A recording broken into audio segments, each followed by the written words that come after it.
अध्याय 131 एक अंतिम अवसर। प्रत्यक्षदर्शी का चेहरा देखकर स्नो का चेहरा भी बिगड़ गया। उसने जल्दी से शीकुन को वर्तमान स्थिति समझाई। ये कहने की आवश्यकता नहीं है कि शीकुन इस तरह से पासा पलट जाने से बेहद क्रोधित था।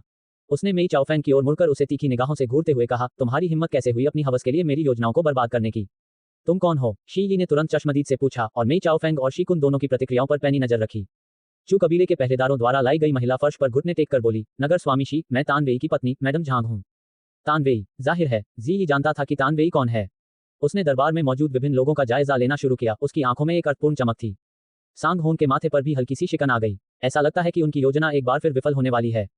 तुम यहाँ क्या कर रही हो? अभी वापस जाओ। मेई चाओफेंग आखिरकार अपने होश में आया और मैडम झांग की ओर दौड़ा, उन्हें भगाने की कोशिश करते हुए।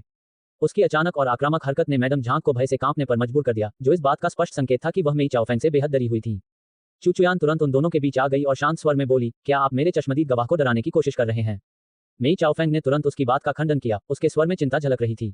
वह चश्मदीद गवाह कैसे हो सकती है? वह तो मेरी रखेल से ज्यादा कुछ नहीं है। नहीं, मैं तान वेई की पत्नी हूँ। तुमने मुझे अपने इशारों पर नचाने के लिए घिनौने हथकंडे अपनाए। मैडम झांग ने नफरत भरी निगाहों से मेई चाओफेंग को देखा। मेई चाओफेंग को ऐसा लगा जैसे उसे बर्फीले ठंडे पानी में डुबो दिया गया हो। उसके सामने खड़ी महिला अचानक उसे पराई सी लगने लगी। पिछले कुछ दिनों से वह उसके प्रति इतनी आज्ञाकारी थी, उसकी हर बात मानने में जरा भी संकोच नहीं करती थी। उस पर जो प्रभुत्व उसने जमा रखा था, उससे वह काफी घमंडी हो गया था और उसने स्नो के सामने इस बारे में शेखी भी मारी थी। फिर भी क्या ये सब एक नाटक था? जिया ली ने चुपके से सांग होन की ओर देखा और पाया कि वह कोई प्रतिक्रिया नहीं दे रही थी। इससे उसे समझ आ गया कि क्या चल रहा है। महोदया झांग, कृपया अपने साथ हुए किसी भी अन्याय का वर्णन करें। हम इस अदालत में आपकी सभी शिकायतों का निवारण करेंगे। आंखों में आंसू लिए मैडम झांग ने अपने साथ घटी हर बात का ब्यौरा देना शुरू किया। पता चला कि वह और टैन वेई बचपन के प्रेमी थे, लेकिन टैन वेई की गरीबी के कारण झांग कबीले ने उनके रिश्ते का विरोध किया। इसलिए टैन वेई ने बड़ा बनने की उम्मीद में प्लम ब्लॉसम संप्रदाय में प्रवेश किया और खतरे में कूदने की उसकी हिम्मत और संप्रदाय के दुश्मनों के खिलाफ दिखाई गई दृढ़ता ने उसे तेजी से पदोन्नति दिलाई। उसने जल्द ही अपना नाम और अच्छी खासी दौलत कमा ली। अंततः मैडम झांग के आग्रह पर उनके माता पिता अनिच्छा से ही सही उनकी शादी के लिए राजी हो गए। इतने लंबे और कठिन सफर के बाद उनके प्रेम की पूर्ति ने उनके बीच प्रेम की भावना को और भी गहरा कर दिया और वे अत्यंत सुखमय जीवन व्यतीत करने लगे। लेकिन एक दिन प्लम ब्लॉसम संप्रदाय के गुरु उनसे मिलने आए और मैडम झांग की सुंदरता पर मोहित हो गए। इसलिए उसने मैडम झांग के शरीर पर कब्जा करने की योजना बनाई, जिससे टैन वेई क्रोधित हो गया। टैन वेई ने अपनी पत्नी का बचाव करने की कोशिश की, लेकिन उनकी साधना के स्तर में बहुत बड़ा अंतर था। अंत में मैडम झांग की मदद से ही टैन वेई किसी तरह अपनी जान बचाकर भागने में सफल रहा।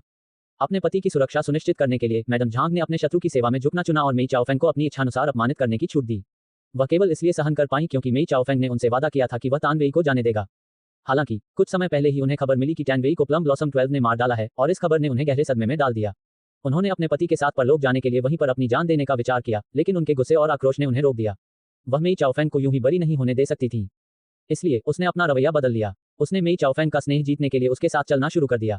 उसने मेई चाओफेंग को यह सोचने पर मजबूर कर दिया कि उसने अपने आकर्षण से उसे जीत लिया है और इस तरह मेई चाओफेंग ने उसके प्रति अपनी सतर्कता कम कर दी। दरअसल वह चुपके से मेई चाओफेंग के कुकर्मों के सबूत इकट्ठा कर रही थी और वह बस मौका मिलते ही कार्रवाई करने की प्रतीक्षा कर रही थी। उसी दिन सुबह चू वंश की प्रथम कुमारी उससे मिलने आई थी और उसे तुरंत पता चल गया कि उसका मौका आ गया है। बकवास, इस नीच औरत ने ही मुझे बहकाया था मेरी शक्ति और अधिकार की लालसा में। तान वेई ने अपमान के मारे अपनी मर्जी से ही वहां से जाने का फैसला किया। मैंने पहले कभी मैडम झांग पर जबरदस्ती करने की कोशिश नहीं की। मेई चाओफेंग ने घबराकर अपना बचाव किया। जुआन इस बेहतरीन मौके को किसी भी कीमत पर गंवाने वाली नहीं थी। हाँ, एक औरत अपनी मर्जी से तुम्हें रिझा रही है। क्या तुम खुद को मेरे जैसा समझते हो? तुम्हें एक आईना लेकर अपना चेहरा ध्यान से देखना चाहिए। मेई चाओफेंग को लगा जैसे उसका खून खौल रहा हो। अगर वे अदालत के बीच में न होते तो वह आगे बढ़कर जुआन को 2 जोरदार थप्पड़ मार देता। आपने मेई चाओफेंग को ट्रोल करके 501 रेज पॉइंट्स हासिल कर लिए हैं। चू चुयान भी चुप हो गई। उसे उसकी कही बात से थोड़ी ठेस पहुंची थी। तभी उप मजिस्ट्रेट पैंग चुन ने हस्तक्षेप करते हुए अदालत को याद दिलाया, मैडम झांग, आपने अभी जो कहा है उसका इस मामले से कोई संबंध नहीं है। हम आपके मामले की सुनवाई बाद में अलग से करेंगे। नहीं, इसका संबंध मौजूदा मामले से है। मैडम झांग ने सिर उठाकर तीखे स्वर में कहा, कल मैंने खुद मेई चाओफेंग को अपने अधीनस्थों को सबूतों में हेराफेरी करने का आदेश देते हुए सुना। प्लम ब्लॉसम 13 की हत्या भी उसी ने की थी। पूरे प्लम ब्लॉसम संप्रदाय में ऐसा लगता है कि वही एकमात्र ऐसा व्यक्ति है जो अकादमी की तलवारबाजी की नकल करने की क्षमता रखता है। उसके शब्दों ने स्वाभाविक रूप से भारी हंगामा खड़ा कर दिया। यहाँ तक कि प्लम ब्लॉसम 13 के रिश्तेदार और दोस्त भी अविश्वास से आंखें फाड़कर मेई चाओफेंग की ओर देखने लगे। अरे कुतिया, तुम्हारी हिम्मत कैसे हुई मुझे फंसाने की? मेई चाओफेंग को मन ही मन गहरा अफसोस हो रहा था। काश जब मौका था तब वह उस औरत से छुटकारा पा लेता तो आज उसकी यह हालत न होती। हालांकि अगर उसे दोबारा मौका मिले तो शायद वह वही फैसले लेगा। न जाने क्यों, चाहे वह मैडम झांग के साथ कितना भी खिलवाड़ करे, वह उससे उभी नहीं पा रहा था। मैडम झांग ने उनकी बात अनसुनी कर अपनी गवाही जारी रखी। लॉर्ड यांग वेई की मौत में भी उनका हाथ लगता है। मेरा मानना है कि उनकी हत्या किसी प्रभावशाली व्यक्ति ने की थी। ये शब्द सुनकर सब लोग स्तब्ध रह गए। यांग वेई की पत्नी उन्माद में मेई चाओफेंग की ओर दौड़ी और अपने नाखूनों से उसकी खाल नोचने की कोशिश की, लेकिन दरबारी गार्डों ने उसे रोक लिया। भीड़ में भी उत्तेजित फुसफुसाहट शुरू हो गई। ठोस सबूतों के अभाव के बावजूद उन्होंने मैडम झांग की गवाही पर विश्वास करने का फैसला कर लिया था। मेई चाओफेंग द्वारा टैन वेई की हत्या और उसकी पत्नी पर अत्याचार करना इतना घिनौना था कि भीड़ में आक्रोश फैल गया। वह निकम्मी औरत, शीकुन गुस्से से आग बबूला हो गया। भला वह गुस्सा क्यों ना होता। वे जुआन को नरक में भेजने से बस कुछ ही पल दूर थे, लेकिन उनकी सारी योजना एक मामूली औरत के लिए नाकाम हो गई। शी लेजी ने शीकुन को आश्वस्त करने के लिए एक संदेश भेजा। युवा स्वामी, कृपया चिंता न करें। आप इस मामले में सीधे तौर पर शामिल नहीं हैं, इसलिए मैडम झांग को आपकी पहचान का पता चलने का कोई तरीका नहीं है। इसके अलावा मेई चाओफेंग अपनी हद जानता है। अगर कुछ गड़बड़ होती हुई दिखाई देती है तो वह आगे आकर सारा दोष अपने ऊपर ले लेगा। वह कभी भी आपकी पहचान उजागर करने की हिम्मत नहीं करेगा। हम्फ, शीकुन ने ठंडी आवाज में कहा, लेकिन शी लेजी के आश्वासनों से उसके मूड में कोई खास सुधार नहीं हुआ। शी ने आदेश देने से पहले लकड़ी की ईंट को एक बार फिर मेज पर पटका। पुरुषों, मेई चाओफेंग और उन सभी चश्मदीदों को गिरफ्तार करो जिन्होंने पहले जुआन पर हत्या का आरोप लगाया था। हम उनसे पूछताछ करेंगे। मैं इस मामले की तह तक जाकर यह सुनिश्चित करूंगा कि मृतकों को शांति मिले। मेई चाओफेंग एक शक्तिशाली व्यक्ति था जिसने कई वर्षों तक भूमिगत दुनिया पर राज किया था, इसलिए अदालत कक्ष में मौजूद पहरेदारों से उसे कोई फर्क नहीं पड़ा।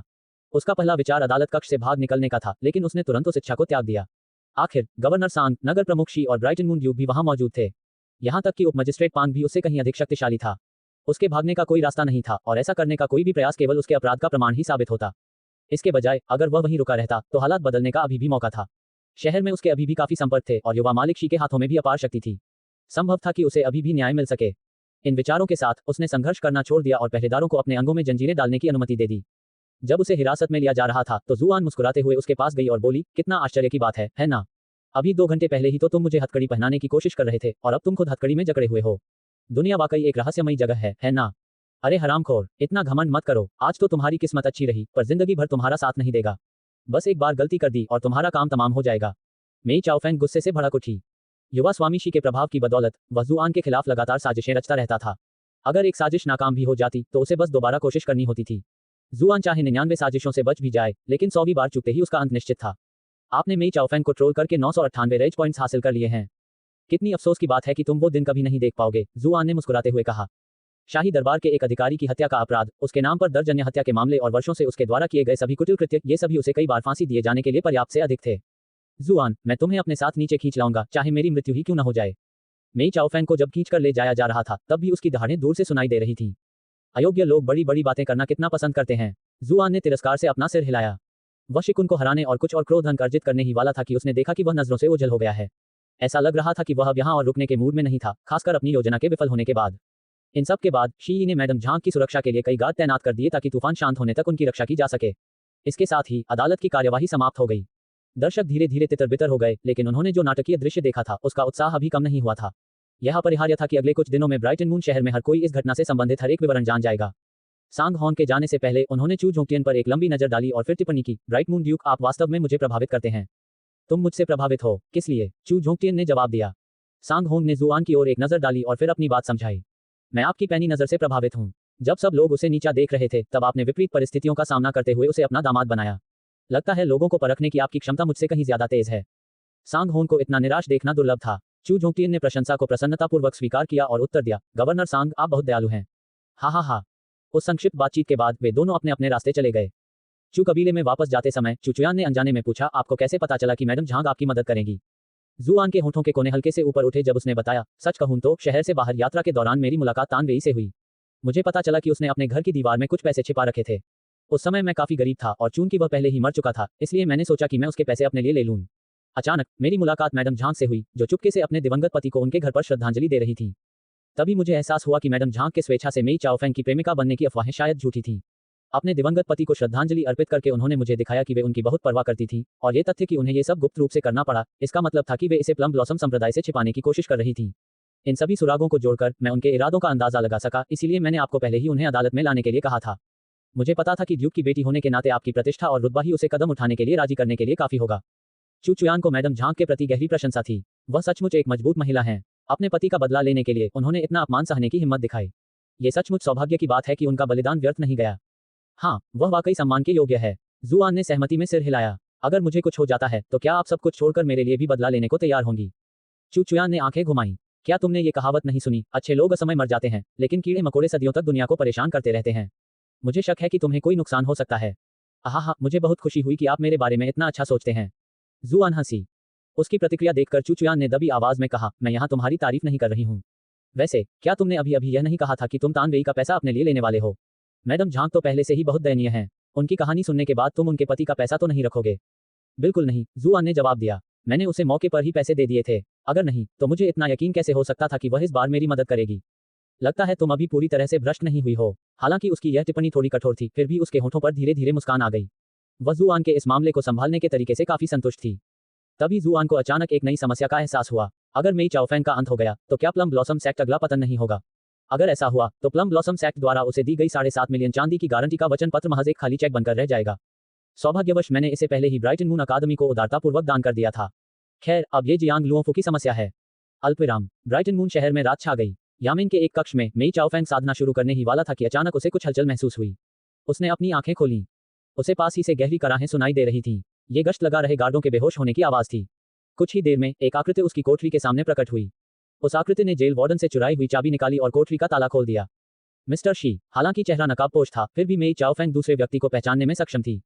छोटे मालिक ने मुझे आपको यहां से निकालने के लिए भेजा है, शी लेजी ने उत्तर दिया। मेई चाओफेंग ने भौहें चढ़ाते हुए कहा, क्या हम यूं ही भाग जाएंगे? क्या यह मेरे अपराधों को स्वीकार करने के बराबर नहीं है? क्या अब भी तुम्हें अपने दोषमुक्त होने का सपना है? तुम्हें बेहतर पता होना चाहिए था और अपने पैरों के बीच की उस चीज को काबू में रखना चाहिए था। शी लेजी ने गुस्से से फुफकारते हुए कहा। वो कुतिया, मैं उसे जान से मार डालूंगी। इस बात के बारे में सोचते ही मेई चाओफेंग का गुस्सा भड़क उठा। मैडम झांग इस समय नगर स्वामी की सुरक्षा में हैं। आपको इसके बारे में सोचना भी नहीं चाहिए, शी लेजी ने उत्तर दिया। युवा स्वामी ने मुझे आपको बचाने का काम सौंपा है ताकि आपको एक आखिरी मौका दिया जा सके। यदि आप जुआन से छुटकारा पाने में सफल हो जाती हैं तो युवा स्वामी आपको किसी दूसरे शहर भेज देंगे जहां आप आजादी से रह सकेंगी। अन्यथा आप बेहतर जानती हैं कि जो लोग खुद को बेकार साबित करते हैं उनका क्या होता है। अध्याय 132, एक जानलेवा साजिश। मेई चाओफेंग का चेहरा गंभीर हो गया। उसने दृढ़ता से कहा, मैं बेकार नहीं हूं। मेरे पास अभी भी प्लम ब्लॉसम सेक्ट है। सच कहूं तो वह जुआन की हत्या करने को तैयार नहीं था। यह एक बेहद खतरनाक काम होता क्योंकि जुआन अब पहले जैसा नहीं रहा था। इसके अलावा अगर वह सफल भी हो जाता तो वह ब्राइटन मून शहर में नहीं रह पाता। चू परिवार और ब्राइटन मून अकादमी दोनों ही इस मामले को आसानी से नहीं छोड़ते। वह प्लम ब्लॉसम संप्रदाय के प्रमुख थे, लेकिन उनके साथ बलि के मोहरे जैसा व्यवहार किया जा रहा था। प्लम ब्लॉसम संप्रदाय, शी लेजी ने ठंडे लहजे में कहा। प्लम ब्लॉसम 13 की हत्या की खबर तो फैल ही चुकी है और कुछ ही समय पहले तुमने प्लम ब्लॉसम 7 को भी मार डाला था। तुम्हारे उन अधीनस्थों का तुम्हारे प्रति सम्मान खत्म हो चुका है और उनकी वफादारी भी डगमगा रही है। कहीं तुम ये तो नहीं सोच रहे कि तुम अब भी वही महान और शक्तिशाली संप्रदाय प्रमुख हो? मेई चाओफेंग ने गुस्से से अपने दांत पीस लिए। मुझे ये भी पता था कि प्लम ब्लॉसम 7 को मारने से मेरे अधीनस्थ मुझ पर से भरोसा खो देंगे, लेकिन मेरे पास और क्या विकल्प था? युवा स्वामी शी ने मुझे सीधा आदेश दिया था। प्लम ब्लॉसम 13 मेरा सबसे भरोसेमंद सहायक था, लेकिन तुम्हारे शी कबीले ने मुझे तुम्हारी योजना को अंजाम देने के लिए उसे मारने पर मजबूर कर दिया। फिर भी अब तुम इन सब का दोष मुझ पर डाल रहे हो। मेई चाओफेंग को बेहद गुस्सा आया, लेकिन वह अपनी मौजूदा स्थिति को जानता था और उसने अपने विचारों को जोर से बोलने की हिम्मत नहीं की। पहले यहाँ से निकल चलते हैं। शिलेजी की शक्तिशाली साधना के बावजूद वह लापरवाही करने की हिम्मत नहीं कर पा रहा था। किसी जेल पर छापा मारना कोई छोटी बात नहीं थी। अगर वह पकड़ा गया तो शिव वंश को भी भारी कीमत चुकानी पड़ेगी। वे दोनों जल्दी से जेल से निकलकर शहर के भीतर एक सुनसान आवास की ओर चल दिए। फिलहाल आपको प्लम ब्लॉसम संप्रदाय में वापस नहीं जाना चाहिए। जैसे ही उन्हें पता चलेगा कि आप चले गए हैं, वे निश्चित रूप से आपके खिलाफ गिरफ्तारी वारंट जारी कर देंगे। फिलहाल यहीं आराम करें, शी लेजी ने कहा। मेई चाओफेंग अपने चारों ओर जर्जर दीवारों को देखते हुए सोच रहा था कि कल ही तो वह खूबसूरत महिलाओं से घिरा हुआ मांस खा रहा था और शराब पी रहा था। वह ये सोचे बिना नहीं रह सका कि पलक झपकते ही वह इतना नीचे कैसे गिर गया। मेई चाओफेंग की आंखों में असंतोष का भाव देखकर शी लेजी ने कहा, इतना निराश होने की कोई जरूरत नहीं है। एक बार जब आप युवा स्वामी का मिशन पूरा कर लेंगे तो आप पहले की तरह ही शान से जीवन जी सकेंगे, बस किसी दूसरे शहर में। मेई चाओफेंग ने भौहें चढ़ाते हुए कहा, जुआन को मारना बिल्कुल भी मुश्किल नहीं है। समस्या तो इस बात में है कि उसे चू कबीले का संरक्षण प्राप्त है। वह जहां भी जाता है उसके साथ पहरेदार होते हैं और वह अपना समय या तो अकादमी में या चू कबीले के साथ बिताता है। उसकी हत्या करने का कोई मौका ही नहीं है। अगर हम जुआन को इतनी आसानी से मार सकते थे तो हमने उसे फंसाने की पहले वाली योजना क्यों बनाई होती? हम तो सीधे सीधे उसकी हत्या कर देते। चिंता मत करो, हमने उसे मारने का तरीका ढूंढ लिया है, शी लेजी ने जवाब दिया। अरे क्या बात है, मेई चाओफेंग की जिज्ञासा बढ़ गई। वह उस कमीने को अपने हाथों से मारकर अपना गुस्सा निकालना चाहता था। क्या तुम्हें याद है कल उसने द्वंद्वयुद्ध के अखाड़े में जो विचित्र धुन बजाई थी? शी लेजी ने पूछा। बिल्कुल, वो इसे बीजीएम या कुछ ऐसा ही कहते हैं, मेई चाओफेंग ने चिढ़कर जवाब दिया। उसे भी मानना पड़ा कि धुन वाकई अच्छी थी, हालांकि थोड़ी अतिशयोक्तिपूर्ण थी। जुआन संगीत बजाने के लिए एक सीप का इस्तेमाल करती है। हमारी जांच के नतीजों के आधार पर यह सीप ब्राइटन मून अकादमी में एक विदेशी भाषा की शिक्षिका की निजी संपत्ति है। ऐसा लगता है कि उन्होंने इसे पहले कभी किसी को उधार नहीं दिया है, शी लेजी ने कहा। मेई चाओफेंग हैरान रह गई। क्या वह आदमी भी शांग लियू के साथ मिला हुआ है? जुआन की पत्नी ब्राइटन मून शहर की सबसे खूबसूरत महिला थी और यह अफवाह थी कि अकादमी में भी उसके कई खूबसूरत महिलाओं के साथ संबंध थे। आज भी मूचलॉर्ड की कहानी पूरे शहर में फैली हुई है, जिससे काफी चर्चा हो रही है। अगर बात सिर्फ इतनी ही होती तो मेई चाओफेंग समझ सकता था। आखिर वे औरतें ज्यादातर जवान लड़कियां थीं जो भोली भली होती थीं। उसने कभी उम्मीद नहीं की थी कि शांग लियू जैसी खूबसूरत और समझदार महिला भी उस आदमी के साथ संबंध रखेगी। उसे अपनी ही समझदारी पर शक होने लगा। क्या आजकल जुआन जैसे पुरुष चलन में हैं? वह सोच रहा था कि वह तो मैडम झांग जैसी महिलाओं के साथ सिर्फ मौज मस्ती ही कर पाया था और अंत में तो इसी वजह से उसे मुसीबत भी झेलनी पड़ी थी, जबकि जुआन ब्राइटन मून शहर की कई सबसे खूबसूरत और प्रतिष्ठित महिलाओं के साथ एक ही समय में संबंध बना रहा था। इस असमानता ने उसके मन में कड़वाहट भर दी, मानो उसे सिरके के एक बड़े बर्तन में डुबो दिया गया हो। उसकी ईर्ष्या असहनीय हो गई थी। हमें नहीं पता कि शांग लियू के साथ उनका क्या रिश्ता है, लेकिन ऐसा लगता है कि वे एक दूसरे के काफी करीब हैं, शीलेजी ने कहा। कल जब वह अकादमी पहुंचेगा तो हम शांग लियू का नाम लेकर उसे निजी मुलाकात के लिए बुलाएंगे। आपने युवा गुरु को भेजी अपनी एक रिपोर्ट में जिक्र किया था कि प्लम ब्लॉसम 13 ने उन्हें अकादमी के पास एक मंडप में साथ देखा था। हम उसे वहीं मिलने के लिए कहेंगे। मुझे लगता है कि वह निमंत्रण ठुकराएगा नहीं। ठीक है, मैं उस कमीने की खाल नोच डालूंगा और उसकी नसें चीर दूंगा। तभी मेरा गुस्सा शांत होगा। मेई चाओफेंग ने अपनी मुट्ठियां कसकर भींच लीं। अल्पविराम। आपने मेई चाओफेंग को ट्रोल करके 812 रेज पॉइंट्स हासिल कर लिए हैं। अचानक बड़े हुए क्रोध बिंदुओं को देखकर जुआन ने चिढ़कर कहा, उस आदमी को मुझसे बहुत ज्यादा दुश्मनी है। खैर, वो अभी सलाखों के पीछे है, इसलिए अब वो कोई खतरा नहीं है। उसने अपना ध्यान वापस चू चुयान की ओर मोड़ा और कहा, प्रिय, क्या तुम सचमुच मुझे अपने साथ रहने की अनुमति देने पर विचार नहीं करोगी? मेरा मतलब है, तुमने तो सार्वजनिक रूप से यह स्वीकार भी कर लिया कि तुम मेरे साथ सो रही हो। इसमें क्या है? चू चुयान का स्वर भावहीन था। जरा सोचो, जब हम साथ नहीं रह रहे हैं तब भी ऐसी बदनामी क्यों झेल रहे हो? जुआन ने समझाया, मैं तो सिर्फ तुम्हारे भले के लिए साथ रहने का सुझाव दे रही हूँ।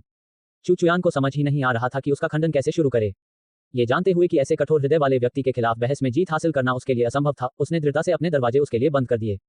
दरवाजे जोर से बंद होते ही जुआन की नाक बाल बाल बची और वह डर के मारे जल्दी से पीछे हट गया। फिर उसने गहरी सांस ली। हाँ, लगता है अभी बहुत लंबा रास्ता तय करना है।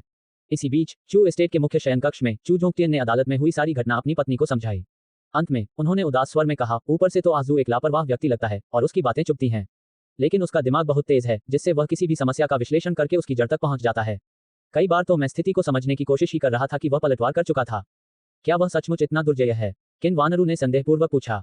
मैंने आपको सब कुछ बता दिया है, आपको खुद ही फैसला कर लेना चाहिए। अगर आपको अभी भी इस मामले में कोई शंका है तो आप चुयान से और स्पष्टीकरण ले सकते हैं। पत्नी की आवाज में शंका सुनकर चू झोंगतियान थोड़ा नाराज हुआ। क्या मैं ऐसा दिखता हूं जो बिना सोचे समझे कुछ भी बोल देता है? किन वानरू ने भौहें चढ़ाते हुए कहा, तो फिर इतने सालों से उसने खुद को निकम्मा क्यों दिखाया है? चू झोंगटियन ने सिर हिलाया। मुझे भी नहीं पता, हमें उससे इस बारे में पूछने के लिए उचित समय निकालना चाहिए। क्या ऐसा संभव है कि वह दूसरे कुलों द्वारा भेजा गया जासूस हो? किन वानरू ने पूछा।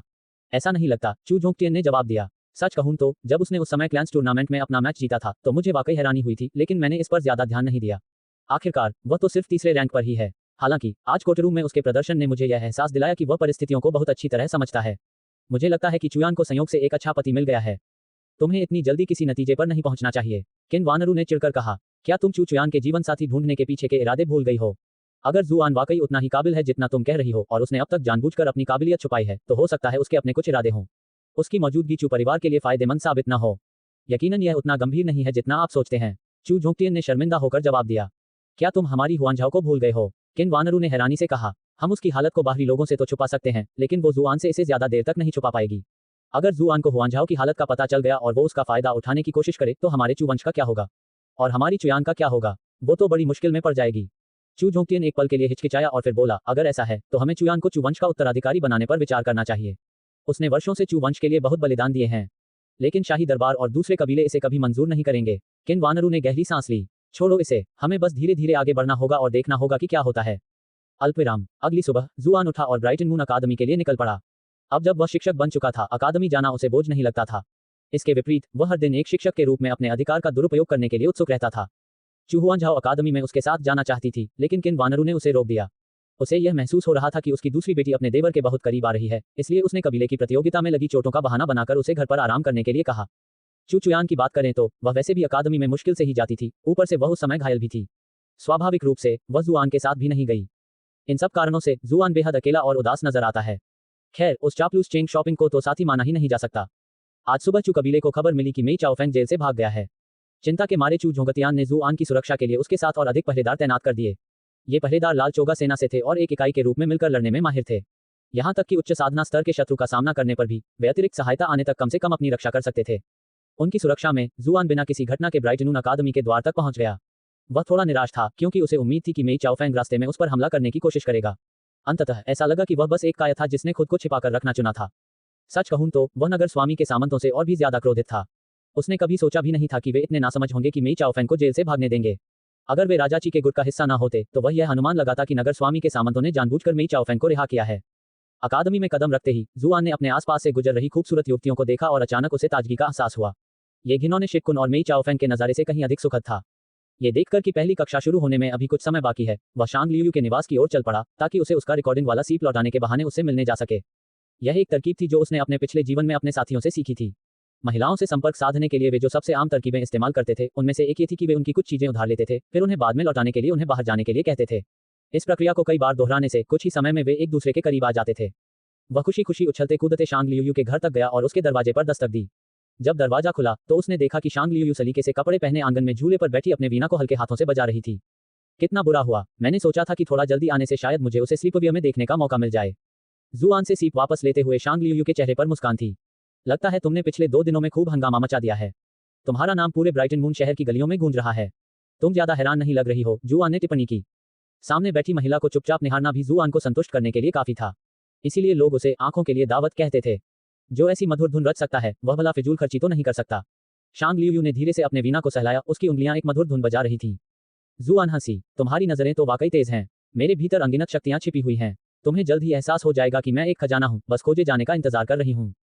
शांग लियू क्षण भर के लिए नुकसान में थी। उसे समझ ही नहीं आ रहा था कि उसे क्या जवाब दे। मानो उसकी भावनाओं को दर्शाते हुए उसके द्वारा बजाई जा रही धुन में एक हल्की सी बेमेल ध्वनि उभर आई। जुआन थोड़ी देर और वहीं रुका रहा, फिर आखिरकार विदा हुआ। जब वह शांग लियू के घर से निकला तो उसके कदम पहले से कहीं ज्यादा हल्के थे। उसकी सुरीली आवाज और उसके द्वारा बजाए गए मधुर संगीत ने उसे ऐसा महसूस कराया मानो उसे कानों को सुकून देने वाला अनुभव हो रहा हो।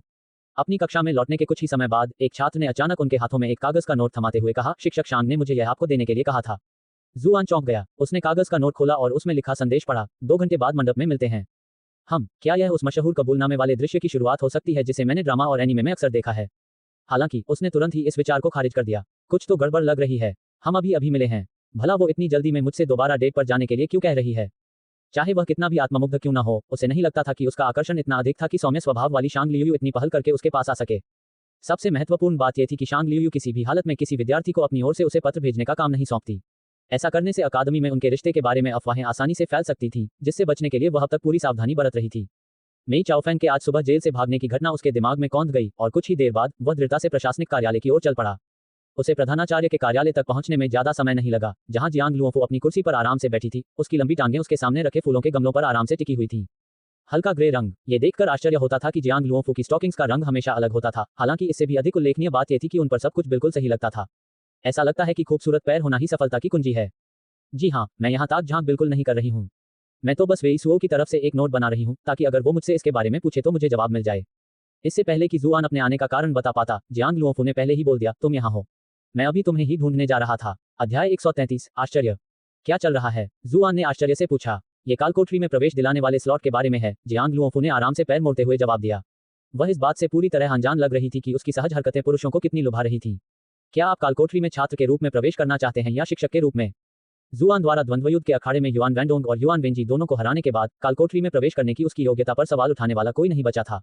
स्वाभाविक रूप से मैं एक शिक्षक के रूप में प्रवेश करना चाहती हूँ, जुआन ने उत्तर दिया। शिक्षक बनना बेहतर था, यह उस पर अच्छा लगता था और वह अपनी प्रतिष्ठा का भी फायदा उठा सकता था।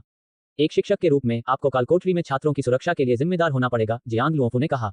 जुआन उसकी बातों से स्तब्ध रह गया। वह क्षणभंगुर कमल की खोज में कालकोठरी में प्रवेश कर रहा था और अगर उसे इसके साथ साथ अन्य छात्रों की भी देखभाल करनी पड़ती तो उसके लिए असुविधा होती। उसने तुरंत एक प्रतिवाद प्रस्तुत किया। क्या हम छात्रों को कालकोठरी में केवल इसलिए नहीं भेज रहे हैं ताकि वे स्वयं को चुनौती दे सकें? शिक्षकों को उन्हें खतरे से बचाने के लिए नियुक्त करना उल्टा असर करेगा। अगर हम उन्हें छोटे चूजों की तरह अपनी देखरेख में रखेंगे तो वे कभी परिपक्व नहीं होंगे। बच्चे, जियांग लुओफू अवाक रह गया। वह खुद एक छात्र है और फिर भी वह मुझे ऐसे उपदेश देने की कोशिश कर रहा है जैसे वह बाकियों से श्रेष्ठ हो। उसने गहरी सांस ली और फिर उसे मामला समझाया। कालकोठरी जितनी खतरनाक है उतनी ही अवसर भी प्रदान करती है।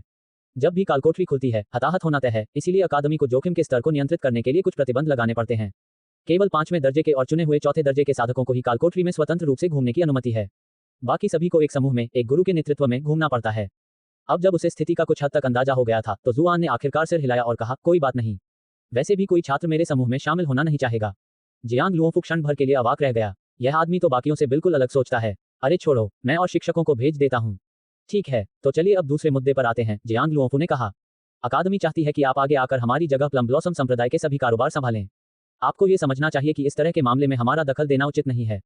जुआन को हंसी आ गई। क्या मैंने तुम्हें वचन पत्र नहीं सौंप दिया था? बात की सारी जिम्मेदारी तो तुम्हें ही संभालनी चाहिए थी, फिर इसे मेरे ऊपर क्यों छोड़ रहे हो? मैं कुछ करने की योजना बना रहा था, लेकिन तुम्हारे उस अदालती मामले की वजह से मेई चाओफेंग सीधे जेल चली गई। बेफूल संप्रदाय पतन के कगार पर है और कई लोग इस समय उनके मुनाफे वाले कारोबार पर नजर गड़ाए हुए हैं। शुक्र है कि वे अभी आपस में लड़ रहे हैं, इसलिए अभी तक कोई भी कुछ कर नहीं पाया है, जियांग लुओफू ने कहा। लेकिन आप बिल्कुल अलग हैं। सबको पता है कि प्लम ब्लॉसम संप्रदाय पर आपका 7.5 मिलियन ताइल चांदी का कर्ज है, जो आपको उनके कारोबार पर कब्जा करने का वैध आधार देता है। इसके अलावा अकादमी आपको समर्थन और सहयोग प्रदान करेगी, इसलिए आप इसे आसानी से संभाल लेंगे। क्या आप मुझे सिर्फ इसलिए आगे नहीं बढ़ा रहे हैं ताकि चू वंश के नाम का इस्तेमाल करके अपने मकसद को पूरा कर सकें? जुआन ने इशारा किया। ऐसा लग रहा था कि ब्राइटन मून अकादमी ने कर्ज वसूलने की अपनी योजना बना ली थी, लेकिन मेई चाओफेंग की अचानक गिरफ्तारी ने सब कुछ गड़बड़ कर दिया। इस समय सबकी निगाहें प्लम ब्लॉसम संप्रदाय के मामलों पर टिकी थीं, जिससे ब्राइटन मून अकादमी के लिए कोई कदम उठाना मुश्किल हो गया था। आखिरकार अकादमी शाही दरबार के अधीन थी, इसलिए ऐसे मामलों में सीधे हस्तक्षेप करना ठीक नहीं होता। ऐसे में अकादमी को अपनी जगह किसी और की जरूरत थी। इस मामले में सबसे योग्य उम्मीदवार निस्संदेह जुआन ही थे। उनके पास न केवल वैध आधार थे, बल्कि वे चू वंश के नाम का इस्तेमाल करके दूसरों पर दबाव भी डाल सकते थे। भले ही वे ये सब अपनी मर्जी से कर रहे हों, अन्य शक्तियां यही मानेंगी कि वे चू वंश का प्रतिनिधित्व कर रहे हैं। एक बार जब अन्य शक्तियों को यह पता चल जाएगा कि अकादमी ने चू कबीले के साथ हाथ मिला लिया है, तो उनके पास पीछे हटने के अलावा कोई विकल्प नहीं बचेगा। किसी पुरुष का अत्यधिक बुद्धिमान होना अच्छी बात नहीं है। जियांग लुओफू ने मेज पर हल्के से ब्रश थपथपाया और जुआन की ओर एक चंचल मुस्कान के साथ देखा। जुआन ने बिना किसी झिझक के उसके अनुरोध को अस्वीकार कर दिया। मैं ऐसा नहीं करूंगी, वैसे भी इससे मुझे कुछ मिलने वाला नहीं है। ओह, जुआन के इनकार से जियांग लुओफू बिल्कुल भी विचलित नहीं हुआ। मुझे लगता है कि अब मुझे उर्साए कालकोठरी में तुम्हारी जगह किसी और को भेजना पड़ेगा। जुआन ने तुरंत अपने चेहरे पर मुस्कान लाते हुए जवाब दिया, आहा, मैं तो बस मजाक कर रहा था। अकादमी के शिक्षक के रूप में अकादमी की जिम्मेदारी निभाना मेरा कर्तव्य है। वैसे भी सबसे पहले तो मैंने ही तुम्हें वचन पत्र दिया था। अब सारी गड़बड़ ठीक करना मेरा ही काम है। इसे मुझ पर छोड़ दो। जियांग लुओफू ने कुछ देर तक चुपचाप जुआन को घूरते हुए गहरी सांस ली। सच कहूं तो पिछले कुछ सालों में मैंने जितने भी लोगों को देखा है, उनमें आप सबसे अधिक निर्दयी हैं। वैसे आप मुझे ही ढूंढ रहे थे। बोलते ही जुआन की आंखों में चमक आ गई। दरअसल यह उसी बात से संबंधित है जो आप पहले कह रहे थे। उन्होंने जियांग लुओफू को स्थिति के बारे में तुरंत समझाया। जियांग लुओफू ने सूंघा। आप चाहते हैं कि मैं आपके लिए मेई चाओफेंग को वश में करने में मदद करूं? मेरा मतलब है, जरा सोचो, मेई चाओफेंग को प्लम ब्लॉसम सैक से जुड़े कई राज जरूर पता होंगे, जैसे कि उसके लेखा जोखा, नकदी प्रवाह, संसाधनों की खरीद फरोख्त वगैरह। अगर तुम प्लम ब्लॉसम सैक्ट का कारोबार संभाल भी लो, तो ऐसी जरूरी जानकारी के बिना उसे चलाना मुश्किल होगा, है ना? जुआन ने कहा। लगता है आपकी बातों में कुछ सच्चाई है। ठीक है, तो मैं आपके साथ चलती हूँ। जियांग लुओफू आखिरकार अपनी कुर्सी से खड़ी हो गईं, जिससे उनका लंबा कद और भी अधिक स्पष्ट हो गया। मंडप की ओर जाते समय वे दोनों बातें करते रहे। मुझे ये जानने की बहुत उत्सुकता है कि तुमने उस दिन द्वंद्व युद्ध के मैदान में युआन भाइयों को कैसे हराया। तुम्हारी तलवारबाजी हमारे अकादमी के प्रारंभिक तलवारबाजी के स्तर से थोड़ी अलग थी। इसका कोई उपाय नहीं है। मैं बस इतना प्रतिभाशाली हूं कि तलवारबाजी की मेरी समझ किसी और से कहीं अधिक गहरी है। जाहिर है आपके शांग लियू के साथ अच्छे संबंध हैं। आपने पहले मुझसे झूठ कैसे बोला और कहा कि आप उसे बिल्कुल नहीं जानते थे? मैं भला तुमसे झूठ बोलने की हिम्मत कैसे कर सकता था? मैं तो उस समय उसे जानता ही नहीं था। उसके साथ आपके रिश्ते में कितनी प्रगति हुई है। मैंने उसे कई सालों से किसी को भी अपने घर में प्रवेश करने की अनुमति देते हुए नहीं देखा है। निजी सामान उधार देने की तो बात ही छोड़ दीजिए। क्या ब्राइटन मून अकादमी के प्रधानाचार्य के लिए अपने ही अधीनस्थों के बारे में गपशप करना वास्तव में ठीक है? अल्पविराम। उनकी हल्की फुल्की बातचीत जारी रही और आखिरकार वे मंडप के पास पहुंच गए। जियांग लुओफू थोड़ी दूरी पर खड़ा रहा, जबकि जुआन अकेले ही मंडप की ओर चल पड़ा। कुछ दूरी से भी वह एक ऐसे व्यक्ति को देख सकता था जिसके लंबे लहराते बाल थे और वह मंडप में बैठा था और उसने वैसे ही कपड़े पहने थे जैसे शांग लियू ने पहने थे। लेकिन सच में भाई, क्या तुमने कभी गौर किया है कि तुम्हारी पीठ कितनी चौड़ी है? अगर तुम औरतों के कपड़े भी पहन लो तो दुनिया में कोई भी तुम्हें औरत नहीं समझ सकता। शांग लियू जैसी खूबसूरत लड़की की तो बात ही छोड़ो। भला कौन सोच सकता था कि प्लम ब्लॉसम संप्रदाय का गुरु असल में एक स्त्री वस्त्रधारी विकृत मानसिकता वाला व्यक्ति होगा। हालांकि मेई चाओफेंग ने इस अवसर के लिए तैयार होने में जो अथक प्रयास किया था, उसे ध्यान में रखते हुए जुआन ने सोचा कि उसके साथ न जाना असभ्यता होगी। बड़ी बहन शांग, आपने मुझे यहाँ क्यों बुलाया? जुआन ने मेई चाओफेंग को कोमल स्वर में पुकारा। जाहिर है उसने मंडप के ज्यादा करीब जाने से परहेज किया, कहीं मेई उसे एक ही बार में गिरा न दे। तुम्हें लगा कि मैं शांग लियू हूँ, लेकिन मैं हूँ मेई चाओफेंग। हा हा हा हा। मेई चाओफेंग ने अपने सिर पर पहनी हुई विग को एक तरफ फेंक दिया, अपने सामान्य कपड़ों के ऊपर पहनी हुई पोशाक को फाड़ दिया और विजयी भाव से जुआन की ओर मुड़ गया। ये कैसे हो सकता है? तुम बड़ी बहन शांग कहाँ है? जुआन ने भयभीत होकर कहा। अंधेरे में जियांग लुओफू ने अपनी आंखें घुमाई। वाह, उसकी एक्टिंग तो वाकई बेहद खराब है। यहाँ कोई बड़ी बहन शांग नहीं है। शुरू से अंत तक सब कुछ मैंने ही किया। क्या आपको आश्चर्य हुआ? हा हा हा। जुआन की आंखों में दिख रही बेचैनी ने मेई चाओफेंग को इतना रोमांचित कर दिया कि वह खुशी से लगभग आंखें भरने ही वाला था। पिछले कुछ दिनों में जुआन की वजह से उसे बहुत कष्ट सहना पड़ा था और अब आखिरकार वह उसका बदला चुकाने में सक्षम था। ये तुम हो? जुआन डर के मारे पीछे हट गई। नहीं, ऐसा नहीं हो सकता। भला तुम्हारी पहुंच अकादमी तक कैसे हो सकती है? ये सब युवा गुरु के अपार प्रभाव के कारण ही संभव हो पाया है। उनके बिना मेरे लिए आप जैसे चंचल और फुर्तीले व्यक्ति को संभालना मुश्किल होता। मेई चाओफेंग को जुआन को मारने की कोई जल्दी नहीं थी। इस कमीने की वजह से मैंने सब कुछ खो दिया है। मैं उसे इतनी आसानी से कैसे छोड़ सकती हूँ? मुझे उसे तड़पाना होगा और उसकी दर्द भरी चीखों का आनंद लेना होगा ताकि मेरे खून में उबल रहे क्रोध को शांत कर सकूं। आप जिस युवा स्वामी की बात कर रहे हैं, वह कौन है? क्या ये शिकुन है? जुआन को उनके रिश्ते के बारे में पहले से ही पता था, लेकिन उनकी बातचीत सुन रही महिला के बारे में ऐसा नहीं कहा जा सकता था। वह मेई चाओफेंग से उसके सामने अपने रिश्ते को कबूल करवाने की कोशिश कर रहा था। बेशक बीच में ही मेई चाओफेंग को अचानक एहसास हुआ कि उसकी बात पर गौर किया जा रहा है। उसने ठंडी सी आवाज में कहा, तुम जानना चाहते हो कि छोटा मालिक कौन है? मैं तुम्हें ऐसा करने नहीं दूंगा। मैं चाहता हूं कि तुम गुस्से में और अज्ञानी मर जाओ। तुम मुझे मारना चाहते हो? जुआन ने भय से अपना सिर पकड़ लिया। मैं चू वंश का दामाद हूं, साथ ही अकादमी का शिक्षक भी। अगर तुमने मुझ पर हाथ उठाने की हिम्मत की तो न तो चू वंश और न ही अकादमी तुम्हें छोड़ेगी। हा, पहले तो ये बात मुझे सोचने पर मजबूर कर देती, पर अब मेरे पास खोने को क्या है। तुम्हारी वजह से मैंने सब कुछ खो दिया। अब ब्राइटन मून शहर में रहने का कोई रास्ता नहीं बचा। तुम्हें मारने के बाद मैं किसी दूसरे शहर चला जाऊंगा और बेफिक्र जिंदगी जीऊंगा। मेरे जाने के बाद चू परिवार या अकादमी मेरा क्या कर पाएंगे। मेई चाओफेंग ने ठंडी हंसी के साथ अपनी बात खत्म की। तुम्हारे खिलाफ वारंट जारी हो चुका है। तुम शहर छोड़कर जा सकते थे, लेकिन तुमने मेरी हत्या करने का जोखिम उठाया। किसी ने तुम्हें कहीं और नई जिंदगी का वादा किया होगा अगर तुम मुझे जान से मारने में कामयाब हो जाते। जुआन ने और गहराई से छानबीन करने की कोशिश जारी रखी। क्या इससे कोई फर्क पड़ता है? तुम मुझे आंखों का कांटा लगते हो। मुझे तो तुम्हें शुरू से ही टुकड़े टुकड़े कर देना चाहिए था। मेई चाओफेंग ने ताना मारा। क्यों न तुम मेरे सामने घुटने टेक कर दया की भीख मांगो। शायद मैं दया कर बैठूं और तुम्हें तुरंत मौत दे दूं। बेशक अगर जुआन सचमुच दया की भीख भी मांगता तो भी वह उसे आसानी से मरने नहीं देता। वह जुआन को कुत्ते की तरह गिड़गिड़ाने पर मजबूर करके उसे अपमानित करना चाहता था और फिर अपने वादे से मुकरकर उसे घोर निराशा में डुबो देना चाहता था। ये देखकर जुआन ने धीरे से आह भरी और कहा, तुम्हें इतना यकीन कैसे है कि तुम मुझे मार डालोगे? कल कुल प्रतियोगिता में युआन वैंडोन को हराने के बाद तुम आत्मविश्वास से फूले नहीं समा रहे होगे। मेई चाओफेंग ने ताना मारा। तुम्हें शायद पता नहीं है कि युआन वैंडोन तो बस एक कमजोर खिलाड़ी है जो बड़ी मुश्किल से 5वें स्थान तक पहुंचा है। अपनी कमजोरी के बावजूद वह आत्मसंतुष्ट हो गया और तुम्हारे झांसे में आकर हार गया। लेकिन मेरे सामने तो तुम्हारा कोई चांस ही नहीं। जैसे ही ये शब्द उसके मुख से निकले उसने एक कदम आगे बढ़ाया और अपनी शक्तिशाली आभा का प्रदर्शन किया। उसने जुआन को ध्यान से देखा और उसकी आंखों में झलकने वाले भय का आनंद लेने की आशा की। दुर्भाग्यवश जुआन उसे वह नहीं दे रही थी जो वह चाहता था। अब मुझे समझ में आ गया है कि तुमने अपना पूरा जीवन दूसरों की सेवा में क्यों बिताया है। वर्षों की अधीनता ने तुम्हारे विचारों का दायरा और गहराई सीमित कर दी है। तुम केवल छोटी मोटी साजिशों और दूसरों के खिलाफ अपनी जान जोखिम में डालने के बारे में सोचते हो, जबकि मेरे जैसे सत्ता में बैठे लोगों को तुम्हारे जैसे व्यक्ति से निपटने के लिए एक उंगली भी नहीं उठानी पड़ती। जियांग लुओफू का मुंह खुला रह गया। मेई चाओफेंग उसकी बातों से चौंक गया और घबराकर आसपास देखने लगा। ये सुनिश्चित करने के बाद कि आसपास कोई और नहीं है, वह तिरस्कारपूर्वक हंसा। अपनी उस दयनीय हरकत को बेकार समझो। चू कबीले के रक्षक इस समय अकादमी के प्रवेश द्वार पर इंतजार कर रहे हैं, इसलिए उनके समय पर यहां पहुंचने का कोई रास्ता नहीं है। अगर वे तुम्हारी मदद के लिए आ भी गए तो भी वे मेरा मुकाबला नहीं कर सकते। किसने कहा कि मैं उनके बारे में बात कर रहा हूं? जुआन ने कंधे उचकाते हुए कहा। मुझे मारने से पहले क्या तुम्हें मेरे बारे में पता नहीं लगाना चाहिए था? तुम्हें पता होना चाहिए कि अकादमी में मेरा उपनाम मूचलॉर्ड है। क्लैंस टूर्नामेंट जैसे खास मौकों को छोड़कर मैं अपने दुश्मनों के खून से अपने हाथ गंदे करने की जहमत भी नहीं उठाता। तुम अब तक के सबसे बेशर्म आदमी हो जिसे मैंने देखा है।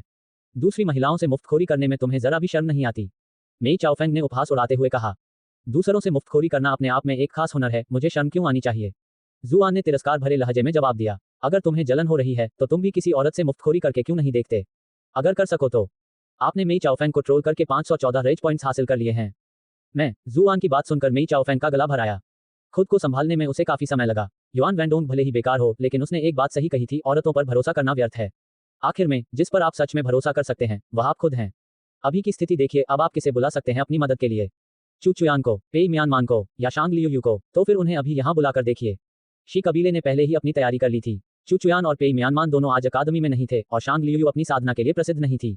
जहां तक चू हुआनझाओ, जी शियाओक्सी और अन्य लोगों की बात है, वे उसके लिए किसी भी तरह का खतरा नहीं थे। तो फिर अभी किसी महिला को चुनौती देकर देखो। क्या तुम्हें अपनी मुफ्तखोरी की कला पर गर्व नहीं है? मेई चाओफेंग ने ताना मारा। जुआन ने सिर हिलाते हुए कहा, तुम्हारे जैसे व्यक्ति को मुझ जैसे लोकप्रिय व्यक्ति की निराशाओं को समझना कभी संभव नहीं है।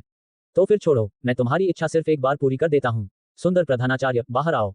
खूबसूरत प्रिंसिपल, जियांग लुओफू। मेई चाओफेंग भयभीत होकर हौंफने लगे। अगर जुआन झूठ नहीं बोल रहा था तो यह उसके लिए एक बड़ी मुसीबत थी। जियांग लुओफू जैसे स्तर का साधक उसे चींटी की तरह आसानी से मार सकता था। उसने घबराकर अपने आसपास फिर से नजर डाली, लेकिन राहत की बात यह थी कि कुछ भी नहीं हुआ था। हा, you're making me laugh my head off. You actually thought that you could mooch off Principal Jing. Who do you think you are? Stop daydreaming. Mei Chaofeng was finally able to set his heart at ease.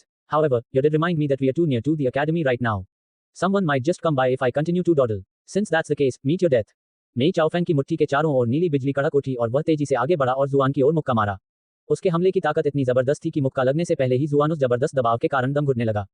हे भगवान! Jiang लुओफू को बिल्कुल भी हरकत न करते देख जुआन को एहसास हुआ कि शायद इस बार उसने हद ही कर दी है। अध्याय 134। अब वे मेरी पत्नी और बच्चे हैं। जुआन ने तुरंत नकली सूरजमुखी प्रेतवाद का उपयोग करते हुए एक तरफ हटकर मेई चाओफेंग के पहले हमले से सफलतापूर्वक खुद को बचा लिया। दुर्भाग्यवश मेई चाओफेंग ने पिछले दिन उसकी फुर्ती देखी थी, इसलिए वह इसका जवाब देना भी जानता था। एक ठंडी सी फुफकार के साथ उसने एक और मुक्का मारा, लेकिन इस बार उसने जुआन के भागने का रास्ता पूरी तरह बंद कर दिया। घिर जाने पर जुआन के पास इस हमले से बचने के लिए असली सूरजमुखी प्रेतवाद का उपयोग करने के अलावा कोई विकल्प नहीं था। हमले से बचते हुए वह जोर से चिल्लाया, सुंदर प्रधानाचार्य जियांग, मुझे अब अपनी गलती का एहसास हो गया है। मुझे बचाओ। अगर मैं यहाँ मर गया तो बेर के फूल संप्रदाय को संभालने में आपकी मदद करने वाला कोई नहीं होगा। मेई चाओफेंग को समझ नहीं आ रहा था कि जुआन ने उसके हमले से कैसे बच निकला। अचंभित होकर उसने तुरंत दूसरा हमला करने की कोशिश की, लेकिन अगले ही पल वह सदमे से पीछे हट गया। जुआन के ठीक सामने अचानक एक महिला प्रकट हो गई। उसके लंबे, खूबसूरत पैर हमेशा की तरह आकर्षक थे, लेकिन मेई चाओफेंग का ध्यान उसके हाथ में पकड़ी पेंसिल पर गया। Principal Jiang. जुआन ने राहत की सांस ली। प्रिंसिपल जियांग, आप आखिरकार बाहर आने को तैयार हो ही गए। क्या आपने यह नहीं कहा था कि आप जैसे सत्ताधारी व्यक्ति को कुछ भी करने की जरूरत नहीं है? आपको इतनी बुरी स्थिति में देखकर मुझे कितना आश्चर्य हो रहा है ना? जियांग लुओफू ने रहस्यमयी मुस्कान के साथ टिप्पणी की। हा, मेरा बेकार मुंह अपनी बड़ाई करने से खुद को रोक नहीं पाता। ज्यादा बुरा मत मानो। जुआन ने शर्माते हुए हंसकर बात टाल दी। ये औरत वाकई संकीर्ण सोच वाली है। ये तो मेरी बातों से सच में नाराज हो गई। हालांकि जियांग लुओफू उसे इतनी आसानी से छोड़ने के मूड में नहीं था। क्या मैंने सुना कि तुम मुझसे भी फायदा उठाने की सोच रहे हो? बिल्कुल मैं हूं, जुआन ने सहज भाव से उत्तर दिया। तुमने क्या कहा? जियांग लुओफू ने भौहें चढ़ाकर पूछा। मतलब, मैं अभी तक तुमसे कुछ भी हासिल नहीं कर पाया हूं। जुआन ने झट से अपनी बात बदल दी। अरे, मेई चाओफेंग तो भाग ही रहा है। जब वे दोनों बातें करने में व्यस्त थे, मेई चाओफेंग पूरी तेजी से भाग निकला। जियांग लुओफू के सामने आते ही उसे समझ आ गया था कि वह जुआन को मार नहीं पाएगा। असल में, सामान्य परिस्थितियों में तो वह अब तक मर चुका होता, लेकिन किस्मत के चमत्कारिक मोड़ के कारण जुआन का ध्यान भटक गया, जिससे उसे भागने का मौका मिल गया। जियांग लुओफू ने शांत भाव से अपना सिर उठाया और फिर ठंडे स्वर में फुफकारते हुए अपने हाथ में पकड़ी पेंसिल को हवा में क्षैतिज रूप से घुमा दिया। मेई चाओफेंग को अपने पैरों में एक सिहरन सी महसूस हुई और वह अचानक आगे की ओर गिर पड़ा। क्या हुआ? इस रहस्यमय स्थिति से स्तब्ध होकर वह पीछे मुड़ा तो देखा कि उसके पैर उससे कुछ मीटर पीछे जमीन पर सीधे खड़े हैं। उसने सिर झुकाकर खुद को देखा और पाया कि उसके दोनों पैर आधे कटे हुए थे। तभी उसे जोर का दर्द महसूस हुआ और वह दर्द से चीख उठा।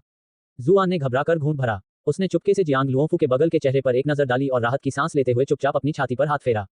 हे भगवान, मुझे पता ही नहीं था कि वो इतनी ताकतवर है। अगर वो सच में मेरी कही बातों की वजह से मुझसे नाराज होती, तो क्या मैं अब तक कई बार मर नहीं चुका होता? देखिए मेई चाओफेंग का क्या हुआ, लेकिन फिर भी वह मेरे जितना सुंदर नहीं है। शायद ये हमारे रूप रंग में अंतर का ही नतीजा है। बाकी मैं तुम पर छोड़ देती हूँ। जियांग लुओफू ने मेई चाओफेंग से बात करने की जहमत भी नहीं उठाई। वह मंडप में बैठ गई और स्वाभाविक रूप से अपने पैर बेंच पर टिका दिए। जुआन खुशी से इतराते हुए मेई चाओफेंग के पास गई और ऊपर से उसे नीचे देखते हुए बोली, तुम्हें लगा था कि मैं यहाँ अकेली हूँ, लेकिन पता चला कि प्रिंसिपल जियांग भी यहाँ हैं। क्या तुम्हें आश्चर्य हुआ? मेई चाओफेंग ने अवाक होकर उसकी ओर देखा। आपने मेई चाओफेंग को ट्रोल करके 1024 रेज पॉइंट्स हासिल कर लिए हैं। उसे इतनी जल्दी हालात पलटने की उम्मीद नहीं थी। जो शब्द उसने कुछ क्षण पहले कहे थे, वे तुरंत उसी पर लौट आए। अरे हरामखोर, इतना घमंड क्यों कर रहे हो? तुम तो बस एक कमजोर इंसान हो जो औरतों पर निर्भर रहता है। मेई चाओफेंग ने गुस्से से दांत पीसते हुए कहा। आपने मेई चाओफेंग को ट्रोल करके 1024 रेज पॉइंट्स हासिल कर लिए हैं। जुआन ने गहरी सांस ली और कहा, क्या आपको नहीं लगता कि दूसरों की ताकत का उपयोग करने में सच्ची कुशलता की आवश्यकता होती है? प्रिंसिपल जियांग की मदद आपको कैसे मिल गई? ये तो नामुमकिन है, मेई चाओफेंग ने अविश्वास से बुदबुदाया। उसे यकीन नहीं हो रहा था कि हालात इस तरह बदल गए हैं। जुआन ने दया भरी नजरों से मेई चाओफेंग को देखा। यह विशेषाधिकार मुझ जैसे सुंदर लोगों को ही मिलता है। तुम जैसे बदसूरत लोग इसे कभी नहीं समझ पाओगे। मेई चाओफेंग का खून खौल उठा। आपने मेई चाओफेंग को ट्रोल करके 666 रेज पॉइंट्स हासिल कर लिए हैं। मेई चाओफेंग की भावनाओं पर काबू न रख पाने के कारण उसके घावों से खून की बौछार होने लगी और जुआन ने बड़ी चतुराई से खून के अचानक फव्वारे से खुद को बचा लिया। वाह, इस दुनिया के लोग वाकई तिलचट्टों की तरह जिद्दी हैं। ऐसी हालत में भी वह अभी तक बेहोश नहीं हुआ है। यह मुझे प्लम ब्लॉसम 12 के साथ हुई मेरी मुलाकात की याद दिलाता है। वह भी अंत में गिरने से पहले बहुत लंबे समय तक टिका रहा। जुआन ने हंसमुख भाव से कहा। तो वाकई तुमने ही 12 को मारा था? मेई चाओफेंग ने गुस्से से जुआन को घूरा। उसने सोचा कि सच बोलने के बावजूद कल कैसे पासा पलट गया था और गुस्से से उसका खून फिर से खौल उठा। आपने मेई चाओफेंग को ट्रोल करके 999 रेज पॉइंट्स हासिल कर लिए हैं। जुआन मेई चाओफेंग के पास गई और उसके सामने घुटनों के बल बैठ गई। प्लम ब्लॉसम 12 ने मुझे जान से मारने की कोशिश की, इसलिए मैंने भी वैसा ही किया। यह आत्मरक्षा का उचित कदम है। अब जब मैंने तुम्हारी जिज्ञासा शांत कर दी है, तो अब तुम्हें सच बताना होगा। मुझे बताओ कि तुम्हारा हिसाब किताब और संपत्ति कहाँ है। साथ ही दूसरे अधिकारियों से तुम्हारे संबंध, आपूर्ति मार्ग और तुम्हारे कारोबार से जुड़ी सारी जरूरी जानकारी भी बताओ। मेई चाओफेंग ने जमीन पर लेटने का फैसला किया, मानो उसने अपना भाग्य स्वीकार कर लिया हो। फिर भी जुआन की बातें इतनी बेतुकी थीं कि उसे हंसी आ गई। तुम्हें क्या लगता है कि मैं तुम्हें ये सब बताकर कितना मूर्ख हूँ? आपने मेई चाओफेंग को ट्रोल करके 730 रेज पॉइंट्स हासिल कर लिए हैं। क्या तुम्हें नहीं पता कि शांति से मृत्यु मिलना भी एक आशीर्वाद है? जुआन ने गहरी सांस ली और सहानुभूति से भरी आंखों से मेई चाओफेंग की ओर देखा। तो जो करना है कर लो। अगर मैंने जरा सी भी आवाज निकाली तो मुझे मर्द नहीं माना जाएगा। बेर के फूल वाले संप्रदाय ने वर्षों से अनगिनत लोगों को जानकारी हासिल करने के लिए यातनाएं दी थी, इसलिए मेई चाओफेंग पूछताछ के तरीकों से भली भांति परिचित थी। लगता है इस दुनिया के लोगों में कल्पनाशीलता की कमी है। चलो, मैं तुम्हें थोड़ा ज्ञान देता हूँ। जुआन ने पास पड़े एक पत्थर को खींचकर अपने करीब किया और उस पर बैठ गया, ठीक वैसे ही जैसे कोई कभी लंबी कहानी सुनाने से पहले आराम से बैठता है। आपने सुना होगा कि ईल और लोच मछलियां किसी भी छेद में गोता लगा लेती हैं, है ना? अगर मैं आपको नंगा करके ईल और लोच मछलियों से भरे एक बैरल में फेंक दूं, तो आपको क्या लगता है कि वे कहाँ रेंग कर जाएंगी? अगर इससे भी बात नहीं बनी, तो हम तुम्हें गर्दन तक जमीन में गाड़ देंगे, सिर्फ तुम्हारा सिर दिखाई देगा। मैं तुम्हारी खोपड़ी पर एक छोटा सा कट लगाऊंगा और उसमें थोड़ा पारा डाल दूंगा। थोड़ी ही देर में तुम्हें सिर से पैर तक खुजली होने लगेगी। यह इतनी असहनीय होगी कि तुम खुजली से राहत पाने के लिए छटपटाओगे, लेकिन जब तुम जमीन में फंसे हो और कहीं जाने की जगह न हो, तो क्या करोगे? आखिरकार तुम्हारे पास बाहर कूदने के अलावा कोई चारा नहीं बचेगा और इस प्रक्रिया में तुम अपनी ही त्वचा नोच लोगे। क्या बिना त्वचा वाला व्यक्ति बहुत ज्यादा खून बहाने लगेगा? मुझे लगता है कि हम इसका परीक्षण कर सकते हैं। अल्पविराम। यातना के इन विचित्र तरीकों को देखकर जियांग लुओफू का दिल भी थरथरा गया। आखिर इतनी कम उम्र में किसी ने ये सब क्रूर तरीके कहाँ से सीखे? बदमाश, अगर चाहो तो मुझे मार डालो, मुझसे ऐसी बकवास करने का कोई फायदा नहीं। मेई चाओफेंग के साहस भरे शब्दों के बावजूद उसकी कांपती हुई आवाज उसके गहरे डर को जाहिर कर रही थी। उसे अचानक एहसास हुआ कि उसके सामने खड़े इस महान खलनायक की तुलना में बेरफूल संप्रदाय कहीं अधिक सौम्य था। आपने मेई चाओफेंग को ट्रोल करके 444 रेज पॉइंट्स हासिल कर लिए हैं। अभी बात खत्म नहीं हुई है। जितना मैंने सुना है, तुमने सालों में कई औरतों के साथ संबंध बनाए हैं। उनमें से अधिकतर के लिए तुम्हारे मन में कोई भावना नहीं है, लेकिन लगता है एक अपवाद है। अगर मेरी याददाश्त सही है तो शहर के उत्तरी भाग में वांग कुहुआ नाम की एक औरत रहती है। उसने तुम्हारे लिए जुड़वां बच्चों को जन्म दिया था, है ना? ये जानकर तुम्हें जरूर राहत मिली होगी कि तुम्हारी वंश परंपरा तुम्हारी मृत्यु के बाद भी इस दुनिया में कायम रहेगी, जुआन ने मुस्कुराते हुए कहा। मेई चाओफेंग की आंखें तुरंत लाल हो गईं। उसने जल्दी से जियांग लुओफू की ओर मुड़कर घबराकर कहा, प्रिंसिपल जियांग, क्या अकादमी ऐसे कृत्यों को बर्दाश्त करेगी? अपने परिवार को कभी बीच में मत लाओ, ये तो हम जैसे अंडरवर्ल्ड में रहने वाले लोग भी मानते हैं। जियांग लुओफू के कुछ कहने से पहले ही जुआन ने बीच में टोकते हुए कहा, कौन कहता है कि मैं उन्हें नुकसान पहुंचाऊंगी? मैं तो बस आपको आश्वस्त करना चाहती हूँ कि आपकी मृत्यु के बाद आपको उनकी चिंता करने की जरूरत नहीं है। मैं आपकी पत्नी का अच्छे से ख्याल रखूंगी और आपके बच्चों को अपने बच्चों की तरह पालूंगी। मुझे शायद अब उन्हें अपनी पत्नी और अपने बच्चे कहना चाहिए। मेई चाओफेंग इतना क्रोधित था कि वह जुआन की ओर झपटकर उसका सिर काट देना चाहता था, लेकिन जियांग लुओफू के पहले के प्रहार ने उसकी ऊर्जा नसों को भी काट दिया था, जिससे वह इस समय पूरी तरह से शक्तिहीन हो गया था। आपने मेई चाओफेंग को ट्रोल करके 999 रेज पॉइंट्स हासिल कर लिए हैं। क्या तुमने इस बारे में अच्छी तरह सोच लिया है? जुआन ने पूछा। क्या तुम इसे बस जल्दी से निपटाना चाहते हो या मेरी मांगों को मानने से पहले थोड़ा कष्ट सहना चाहते हो? मुझे दोनों ही स्थितियों में कोई खास आपत्ति नहीं है। मैंने आखिर इस शैतान के चक्कर में खुद को क्यों फंसा लिया? मेई चाओफेंग दुख से फूट फूट कर रोने लगा। वह जुआन की यातनाओं को दांत पीसकर सहना चाहता था और वीरतापूर्वक मरना चाहता था, लेकिन उसे यह विकल्प भी नहीं दिया गया था। वह भीतर ही भीतर जानता था कि वह जुआन द्वारा बताई गई यातनाओं को सहन नहीं कर पाएगा, और तो और जुआन ने उसकी पत्नी और बच्चों को बंधक बना रखा था। ये तो कोई विकल्प ही नहीं था। प्लम ब्लॉसम संप्रदाय के 2 लेखा पुस्तकों हैं। उनमें से एक मेरे अध्ययन कक्ष के गुप्त कक्ष में है और दूसरी मेरे शयन कक्ष के एक गुप्त कक्ष में स्थित है। मेई चाओफेंग ने अपने ऊपर नीले आकाश को सुन्न भाव से घूरते हुए बेर के फूल संप्रदाय के बारे में सब कुछ नीरसता से प्रकट किया। अरे जुआन, तेरी तो भयानक मौत होगी। मेई चाओफेंग ने दांत पीसते हुए गाली दी। उसके पैरों से खून लगातार बह रहा था और उसे लग रहा था जैसे मौत उसे अपनी गिरफ्त में ले रही हो। आपने मेई चाओफेंग को ट्रोल करके 999 रेज पॉइंट्स हासिल कर लिए हैं। जुआन ने मुस्कुराते हुए जवाब दिया, माफ कीजिएगा, लेकिन मेरी पत्नी के अनुसार अच्छे लोग असमय मर जाते हैं, जबकि कीड़े मकोड़े सदियों तक दुनिया को परेशान करते रहते हैं। लगता है मेरे पास अभी सैकड़ों साल बाकी हैं। अब और सहन न कर पाने के कारण मेई चाओफेंग ने मुंह भर खून उगल दिया। बस यूं ही ब्राइटन मून शहर के अंडरवर्ल्ड पर दशकों तक राज करने वाला वह ताकतवर शख्स गुस्से से आग बबूला होकर मर गया। अपनी आखिरी सांस लेते हुए भी उसकी आंखों में आक्रोश झलक रहा था। आपने मेई चाओफेंग को ट्रोल करके 1024 रेज पॉइंट्स हासिल कर लिए हैं। जुआन दौड़कर मंडप की ओर गई और उत्साह से बोली, शानदार प्रधानाचार्य जी, मैंने अपना मिशन पूरी तरह से सफलतापूर्वक पूरा कर लिया है। जियांग लुओफू ने जुआन की ओर देखा, उसकी निगाहों में हजारों तरह की भावनाएं उमड़ रही थीं। तुम्हारा दुश्मन होना कितना कष्टदायक होगा? जुआन ने जवाब में मासूम सी मुस्कान बिखेरी। मुझे खुशी है कि तुम भी मेरी दोस्त हो। जियांग लुओफू ने धीरे से नाक सिकुड़ी और फिर खड़ी हो गई। चलो चलते हैं, मैं बाद में किसी को इस इलाके की सफाई करने के लिए भेज दूंगी। जहां तक प्लम ब्लॉसम संप्रदाय पर कब्जा करने की बात है, तो मैं बाद में किसी को तुम्हारी मदद के लिए भेज दूंगी। आप इसे मुझ पर छोड़ सकते हैं, जुआन ने दृढ़ता से कहा और अपनी छाती पर हाथ फेरा।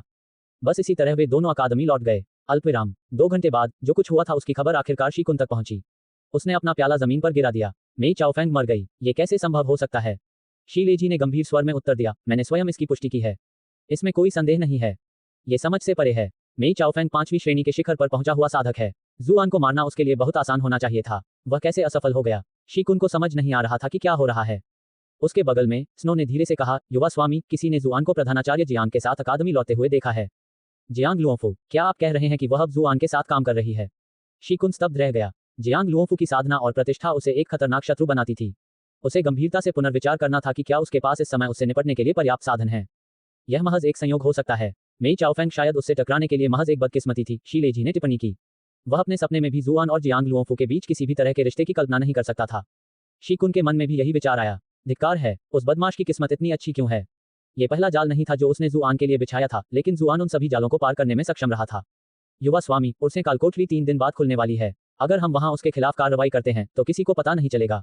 समय आने पर मैं स्वयं उसके खिलाफ कार्रवाई करूंगा और उसे हमेशा के लिए खत्म कर दूंगा, स्नो ने कहा।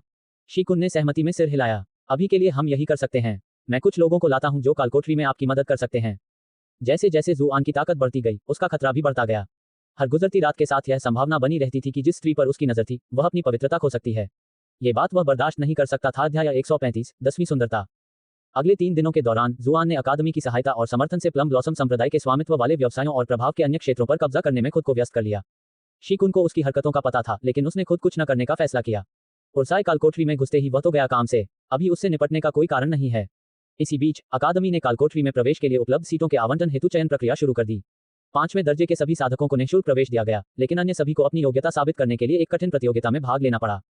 कालकोठरी खतरों से भरी हुई थी। एक कमजोर व्यक्ति जो कालकोठरी में अपनी रक्षा नहीं कर सकता था, संभवतः व्यर्थ ही अपनी जान गंवा बैठेगा। चयन प्रक्रिया के अंत में कालकोठरी में प्रवेश के लिए चुने गए सबसे कमजोर साधक का भी तीसरा स्थान था। खेती-बाड़ी की दुनिया वास्तव में एक व्यवहारिक दुनिया थी। जैसा कि जियांग लुओफू ने बताया था, अवसर केवल उन्हीं के लिए आरक्षित थे जो अपनी योग्यता साबित करते थे। इस चयन प्रक्रिया ने सुनिश्चित किया कि प्रवेश पाने वाले सभी विशेषज्ञ थे और कालकोठरी में उन्हें मिलने वाले अवसर शक्तिशाली और कमजोर के बीच के अंतर को और भी बढ़ा देंगे। इसका अर्थ यह था कि कमजोर कभी भी शक्तिशाली के पदचिह्नों की बराबरी नहीं कर पाएंगे। लगता है कि सभी दुनियाओं में यही हाल है ना? दूसरों से एक कदम भी पीछे रह गए तो आप जीवन भर उनसे पीछे ही रहेंगे। एक बार फिर जुआन अपने संपर्कों से खुश हो गया। वह बिना किसी चयन प्रक्रिया से गुजरे ही अपने लिए एक सीट आरक्षित करने में कामयाब हो गया था। वाह! तीसरे दिन की सुबह चयनित छात्र ब्राइटन मून अकादमी के पीछे स्थित पहाड़ की ओर चल पड़े, एक ऐसी जगह जो आमतौर पर छात्रों और शिक्षकों दोनों के लिए ही वर्जित थी। राज दरबार द्वारा कालकोठरियों पर एकाधिकार स्थापित करने का एक प्रमुख कारण यह था कि अधिकांश प्रमुख अकादमियां उक्त कालकोठरियों के आसपास ही स्थापित थीं। यहां तक कि कुछ अकादमियां ऐसी भी थीं जिनके परिसर में ही कालकोठरियां थीं, जैसा कि ब्राइटन मून अकादमी के मामले में था। कालकोठरियां इस दुनिया में अनादिकाल से मौजूद थीं और उनके आसपास की ऊर्जा की कहीं अधिक समृद्ध होती थी। कालकोठरियों के पास अकादमियां स्थापित करने से छात्रों के लिए साधना की अनुकूल परिस्थितियां बनती थीं। ब्राइटन मून अकादमी के पीछे बांस के जंगल के बीचों बीच एक खुला मैदान था जिसमें कई घास फूस की झोपड़ियां बनी हुई थीं। इनमें से प्रत्येक झोपड़ी में अकादमी का एक वरिष्ठ शिक्षक रहता था। ऐसा प्रतीत होता था मानो वे किसी चीज की रक्षा के लिए यहां डेरा डाले हुए हों। खुले मैदान के ठीक बीच में एक फाटक जैसी संरचना थी जो देखने में दरवाजे जैसी लगती थी। इस द्वार के बीच का स्थान थोड़ा विकृत प्रतीत होता था, जिससे एक भंवर जैसा आकार बनता था। ये कालकोठरी का प्रवेश द्वार है। ये दरवाजा आमतौर पर शहर के दरवाजों से अलग नहीं दिखता और केवल कुछ खास दिनों में ही यह अपने वर्तमान स्वरूप में दिखाई देता है। पोर्टल को पूरी तरह खुलने में अभी थोड़ा और समय लगेगा। चुचुयान आज जुआन के साथ यहाँ आई थी। उसकी आंखों में जिज्ञासा की चमक देखकर उसने उसे यहाँ की कार्यप्रणाली के बारे में समझाया। लगता है आपको इन सब चीजों की काफी जानकारी है। क्या आप पहले कभी इस कालकोठरी में गए हैं? जुआन ने पूछा। चुचुयान ने सिर हिलाते हुए जवाब दिया, ये कालकोठरी कुछ दशकों में एक बार ही खुलती है, इसलिए मैं भी यहाँ पहली बार आई हूँ। ये दुख की बात है कि हुआनझाओ को अपनी चोटों के कारण इस अवसर से वंचित रहना पड़ रहा है। चू हुआनझाओ भी प्रवेश करना चाहती थी, लेकिन कुलों की प्रतियोगिता में लगी चोटें इतनी गंभीर थी कि उन्हें बर्दाश्त करना मुश्किल था। अपनी चरम अवस्था में भी उसकी युद्ध क्षमता औसत दर्जे की ही थी, कमजोर अवस्था में तो और भी कम। उसकी चिंता के कारण चू झोंगतियान और किनवानरू ने उसे कालकोठरी में प्रवेश करने से मना कर दिया था। इसी वजह से उसने बहुत हंगामा किया। अंत में उसने जुआन को कालकोठरी से उसके लिए कुछ स्थानीय व्यंजन लाने के लिए मजबूर किया, तब जाकर वह फिर से मुस्कुराए। मुझे अब भी समझ नहीं आ रहा कि तुम इस कालकोठरी में प्रवेश करने पर क्यों अड़े हो। तुम्हें कालकोठरी के अंदर छिपे खतरों के बारे में तो पता ही होगा, है ना? चुचुयान ने पूछा। जुआन के होठों पर मुस्कान आ गई और उसने जवाब दिया, क्या तुम मेरे बारे में चिंतित हो? चुचुयान ने भावहीनता से उत्तर दिया, मैं तुम्हें बस चेतावनी दे रही हूँ, कहीं तुम वहां मूर्खतापूर्वक मर न जाओ।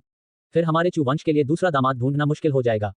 निश्चिंत रहें, मैं भाग्य के सितारे के नीचे पैदा हुआ व्यक्ति हूँ। मैं कालकोठरी से जिंदा बाहर जरूर निकलूंगा, जुआन ने शरारती लहजे में जवाब दिया। चुचुयान ने ठंडी सी फुफकार के साथ अपना सिर दूसरी तरफ घुमा लिया।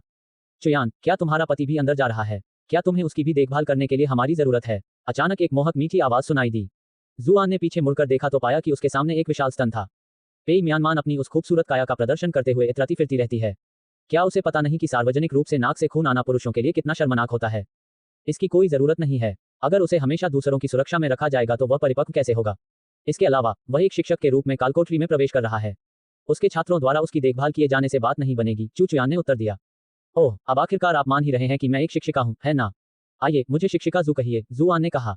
चुचुयान की सांस अटक गई। इस आदमी को और बर्दाश्त न कर पाने के कारण उसने उसे अनसुना कर गुस्से में पैर पटकते हुए चली गई। कैसा लगता है जब आपके पास एक खूबसूरत पत्नी हो जिसे आप देख तो सकते हैं लेकिन छू नहीं सकते? पेई म्यानमान ने चिढ़ाते हुए लहजे में जुआन के पास जाते हुए पूछा। मुझे तुम्हें छूने क्यों नहीं देती? मैं तुम्हारे सवाल का जवाब दे दूंगी, जुआन ने जवाब दिया।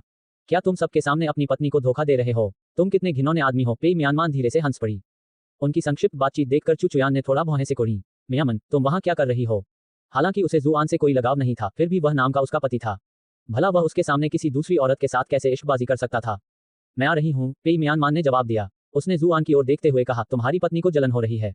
यह अच्छी शुरुआत है। हमारा वादा मत भूलना, तुम्हें मेरी खाता बही ढूंढने में मेरी मदद करनी होगी। एक मोहक हंसी छोड़ते हुए जो सुनने वाले हर किसी की रगों में समा गई, वह मुड़ी और चली गई। आसपास के पुरुषों के दिल उसकी हंसी से कांप उठे और फिर उन्होंने झुंझलाहट भरी निगाहों से जुआन की ओर देखा। इस आदमी में ऐसी क्या खास बात है कि वह इतनी सारी खूबसूरत महिलाओं का दिल जीतने में कामयाब हो जाता है? शिकुन भी उनकी बातचीत देख रहा था और उसकी आंखों में चिंता झलक रही थी। मुझे नहीं लगा था कि पेई म्यानमान उस बदमाश के साथ इतने अच्छे संबंध रखती है। क्या वह हमारी योजनाओं में बाधा बनेगी? शीलेजी ने सिर हिलाकर जवाब दिया, मुझे ऐसा नहीं लगता। हालांकि सुरक्षा के लिहाज से हम कोई कदम उठाने से पहले किसी को उसे बहला फुसलाकर दूर ले जाने के लिए कह सकते हैं। शिकुन ने सहमति में सिर हिलाया। यह अफसोस की बात है कि आप हमारे साथ कालकोठरी में प्रवेश नहीं कर सकते। अगर आप ऐसा कर पाते तो जुआन की हत्या करना बहुत आसान हो जाता। शी लेजी ने कालकोठरी के द्वार की रखवाली कर रहे शिक्षकों को देखकर कहा, जब तक द्वार सक्रिय रहेगा, जियांग लुओफू स्वयं इन शिक्षकों के साथ पहरा देंगे ताकि अनधिकृत साधक द्वार में प्रवेश करके छात्रों को धमका न सकें।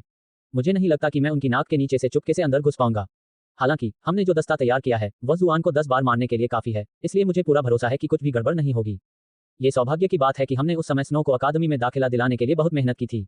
ऐसा लगता है कि आखिरकार हमें अपनी मेहनत का फल मिल रहा है, शिकुन ने सिर हिलाते हुए जवाब दिया। वैसे स्नो जिस साधना तकनीक का अभ्यास करती है वह काफी विचित्र है। यह अजीब बात है कि अकादमी में किसी को भी उसके बारे में अभी तक पता नहीं चला है, शीलेजी ने टिप्पणी की। लगता है यह उसके कुल की कोई खास क्षमता है। ये सब खत्म होने के बाद हमें उससे इसके बारे में और पूछना चाहिए।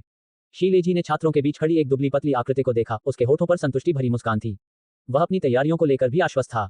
खुले मैदान में लोगों की भीड़ बढ़ती जा रही थी और सभी के चेहरे उत्साह से भरे हुए थे। वे कालकोठरी में प्रवेश करने और तरह तरह के संयोगों का सामना करने के लिए उत्सुक थे। अगर सब कुछ ठीक रहा तो शायद यही उनकी महानता की ओर बढ़ने का कारण बन सकता था। जुआन ने भीड़ में कई जाने पहचाने चेहरे देखे, जैसे बाई सुसु, लू डे, जी शियू, वुकिंग, झेंग डैन, जी शियाओक्सी और कई अन्य। बेशक कई और छात्र भी थे जिन्हें वह नहीं पहचानता था, लेकिन वे संभवतः आकाश या पृथ्वी कक्षा के छात्र थे। भीड़ में झेंग डैन को देखकर जुआन सोचने लगी कि पिछले कुछ दिनों में उसने उसे रिझाने की कोशिश क्यों नहीं की। मेई चाओफैन की मौत की खबर दूर दूर तक फैल चुकी थी, इसलिए उसके लिए प्लम ब्लॉसम संप्रदाय के कारोबार पर कब्जा करने का ये सही मौका था।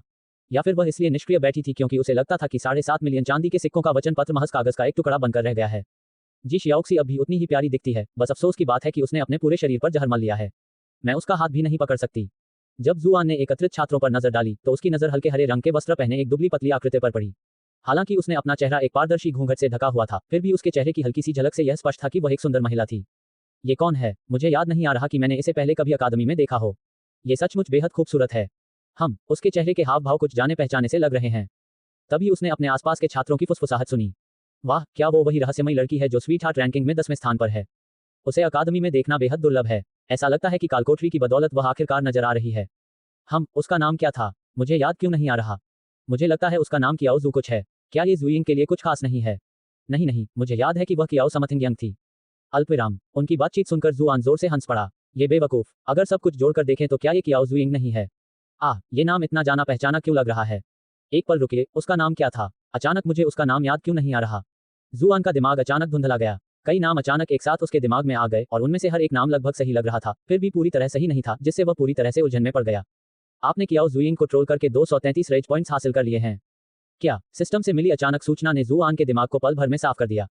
बर्फ गिर रही है। वह यहाँ क्या कर रही है? जब उसने पहले शिकुन को देखा था तो उसने उसके दल पर नजर डाली और पाया कि स्नो वहां मौजूद नहीं थी। अचानक उसका नाम सामने आना अजीब था। उसने स्नो की तलाश में पूरे मैदान को स्कैन करना शुरू कर दिया और आखिरकार उसकी नजर स्वीटहार्ट रैंकिंग में 10वें स्थान पर रही रहस्यमय महिला पर पड़ी। एक पल के लिए उसे लगा कि उसकी आंखों में क्रोध झलक रहा है, लेकिन वह पल भर में गायब हो गया, जिससे वह सोचने लगा कि क्या वह भ्रम में है। उसने सोचा कि कैसे वेईसुओ ने उसे स्वीटहार्ट रैंकिंग की शीर्ष 10 सुंदरियों से परिचित कराते समय 10वीं सुंदरी का नाम याद नहीं कर पाया था और अचानक उसे इसमें कुछ बहुत अजीब लगा। वेईसुओ के व्यक्तित्व को देखते हुए उसके लिए किसी सुंदरी का नाम भूलना लगभग असंभव था। कुछ ही क्षण पहले फुसफुसाते हुए छात्रों को उसके नाम के सभी अक्षर पता थे, लेकिन किसी अज्ञात कारण से वे उन सभी को निश्चित रूप से एक साथ नहीं जोड़ पा रहे थे। यहाँ तक कि जुआन खुद भी अचानक धुंधलेपन के कारण नाम भूल गया। अगर सिस्टम की सूचना न होती तो उसका भी हाल बाकी छात्रों जैसा ही हो सकता था। तो अकादमी की 10वीं सबसे खूबसूरत हसीना असल में स्नो है। जुआन चाहे कितनी भी कल्पना कर ले, कहानी में ऐसे मोड़ आने की उसने कभी कल्पना भी नहीं की थी। वह चू कबीले में नौकरानी है, लेकिन साथ ही साथ अकादमी की छात्रा भी है। आखिर उसने ये सब कैसे किया? क्या चू कबीले को भी इसकी जानकारी नहीं होनी चाहिए? दरअसल ये बात विचित्र है कि चू चुयान जैसी इतनी सावधानी बरतने वाली महिला ये कैसे नहीं समझ पाई कि उसकी निजी नौकरानी उसकी सहपाठी थी। हाल ही में हुए इस खुलासे से वह अभी सदमे में ही था कि जियांग लुओफू अचानक पोर्टल की ओर चलने लगी। हमेशा की तरह उसके मोजे पहने पैरों ने आसपास के पुरुषों की कामुक निगाहें अपनी ओर खींच लीं। किसी कारणवश उसने आज चश्मा पहना हुआ था, जिससे उसका सामान्य दबंग अंदाज कुछ कम हो गया और उसकी जगह एक शालीनता झलक रही थी। भीड़ तुरंत शांत हो गई। जुआन के अलावा शायद ही कोई ऐसा था जो जियांग लुओफू की उपस्थिति में अनुशासनहीनता करने की हिम्मत करता, खासकर उसके प्रभावशाली व्यक्तित्व को देखते हुए तो बिल्कुल नहीं। जियांग लुओफू भीड़ के आगे चलकर छात्रों पर एक नजर डालते हुए बोली, उर्से कालकोठरी खुलने में अभी 1 घंटा बाकी है। उससे पहले मुझे आपको कुछ बातें याद दिलानी हैं। आप अकादमी के विशिष्ट छात्र हैं, जिन्हें सावधानीपूर्वक चयन प्रक्रिया के माध्यम से चुना गया है। आप में से अधिकांश महत्वाकांक्षी हैं और कालकोठरी में आपका क्या इंतजार कर रहा है, इसके लिए बड़ी उम्मीदें रखते हैं और वहां तरह तरह के संयोगों का सामना करने की आशा रखते हैं। इसमें कोई संदेह नहीं है कि आपके लिए कई अवसर मौजूद हैं, लेकिन आपको ये भी पता होना चाहिए कि इसके भीतर हर तरह के खतरे भी छिपे हुए हैं। हमारी चेतावनियों और किए गए उपायों के बावजूद यह अपरिहार्य है कि हर बार कालकोठरी खुलने पर कई लोग हताहत होंगे। मुझे उम्मीद है कि आपके समूह के साथ भी ऐसा ही होगा। निश्चित रूप से कुछ लोग कालकोठरी में अपनी जान गंवा देंगे। जैसे ही छात्रों की भीड़ एक दूसरे से धीरे धीरे फुसफुसाने लगी, उनके चेहरों पर बेचैनी के भाव दिखाई देने लगे। अध्याय 136, कौन किसकी देखभाल कर रहा है?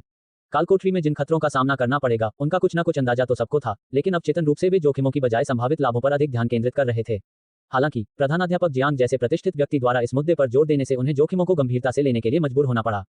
अभी भी पीछे हटने का मौका है। एक बार कालकोठरी में प्रवेश करने के बाद आपको 10वें दिन तक वहीं रहना होगा। जब कालकोठरी आखिरकार बंद हो जाएगी तभी आपको टेलीपोर्ट करके बाहर निकाला जा सकेगा।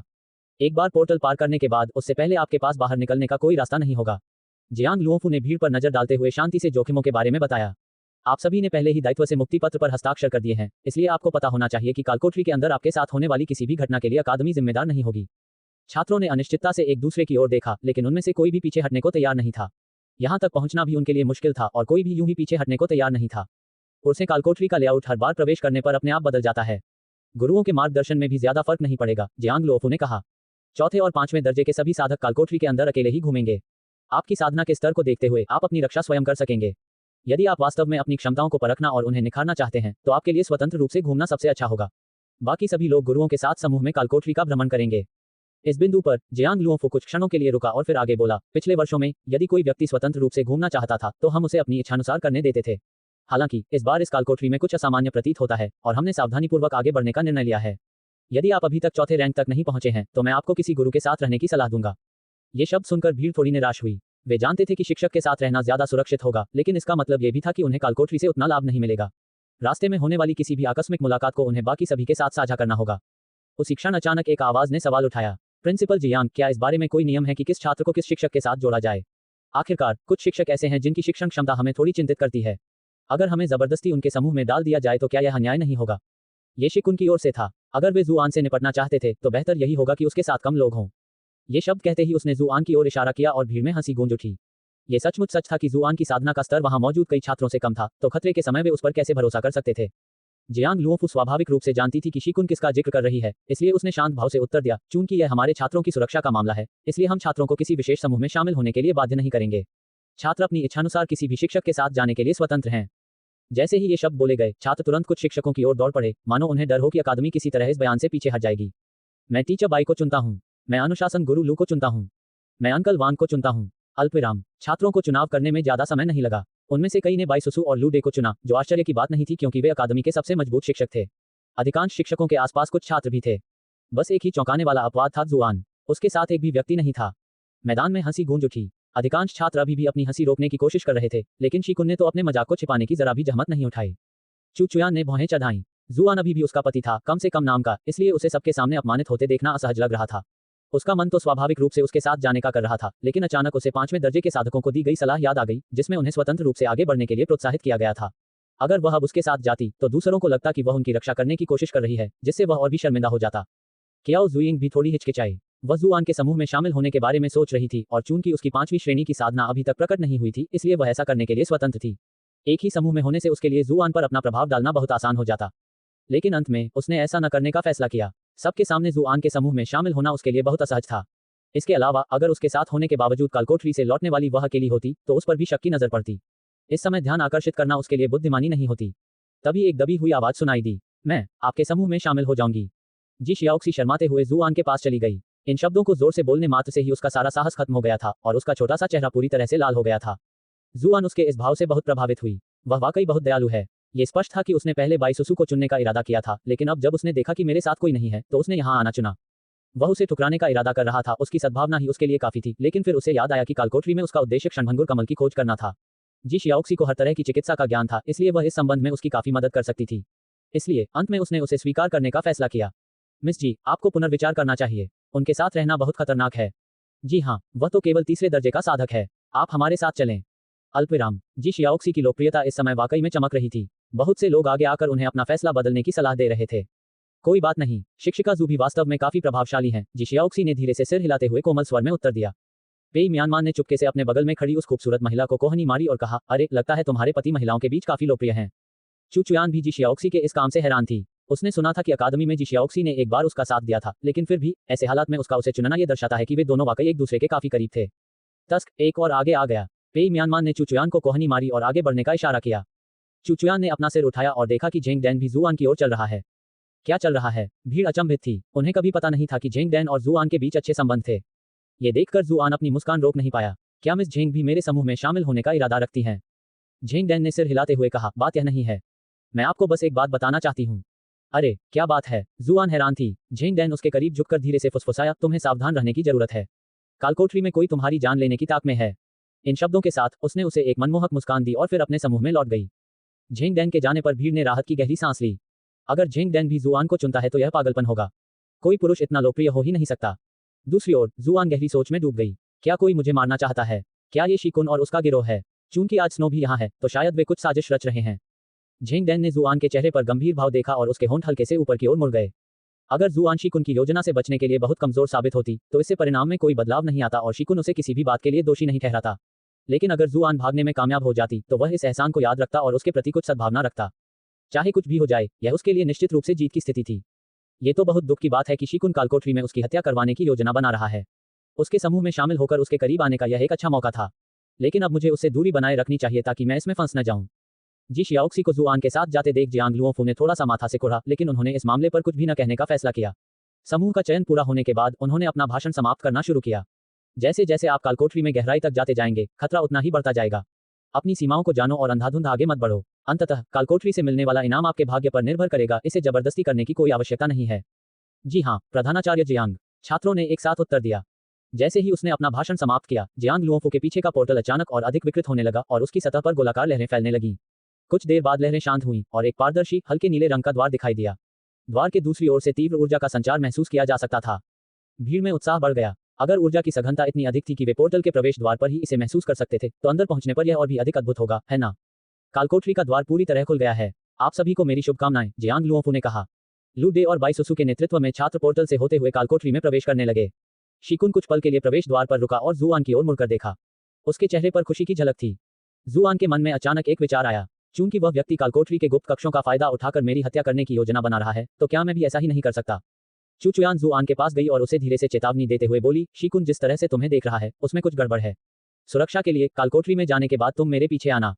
हालांकि जुआन ने अपना सिर हिलाया। आखिरकार मैं एक समूह का नेतृत्व करने वाले शिक्षकों में से एक हूँ।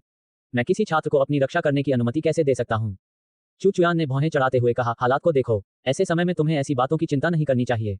अगर तुम सचमुच मेरी मदद करना चाहते हो तो क्षणभंगुर कमल की तलाश में मेरी मदद करो, जुआन ने कहा। जितने ज्यादा लोग उसकी मदद करेंगे उतना ही अच्छा होगा। कम से कम अकेले ही इधर उधर भटकने से तो ये कहीं बेहतर होगा। क्षणभंगुर कमल। चुचुयान आश्चर्यचकित हुई। तुम्हें इसकी क्या जरूरत है?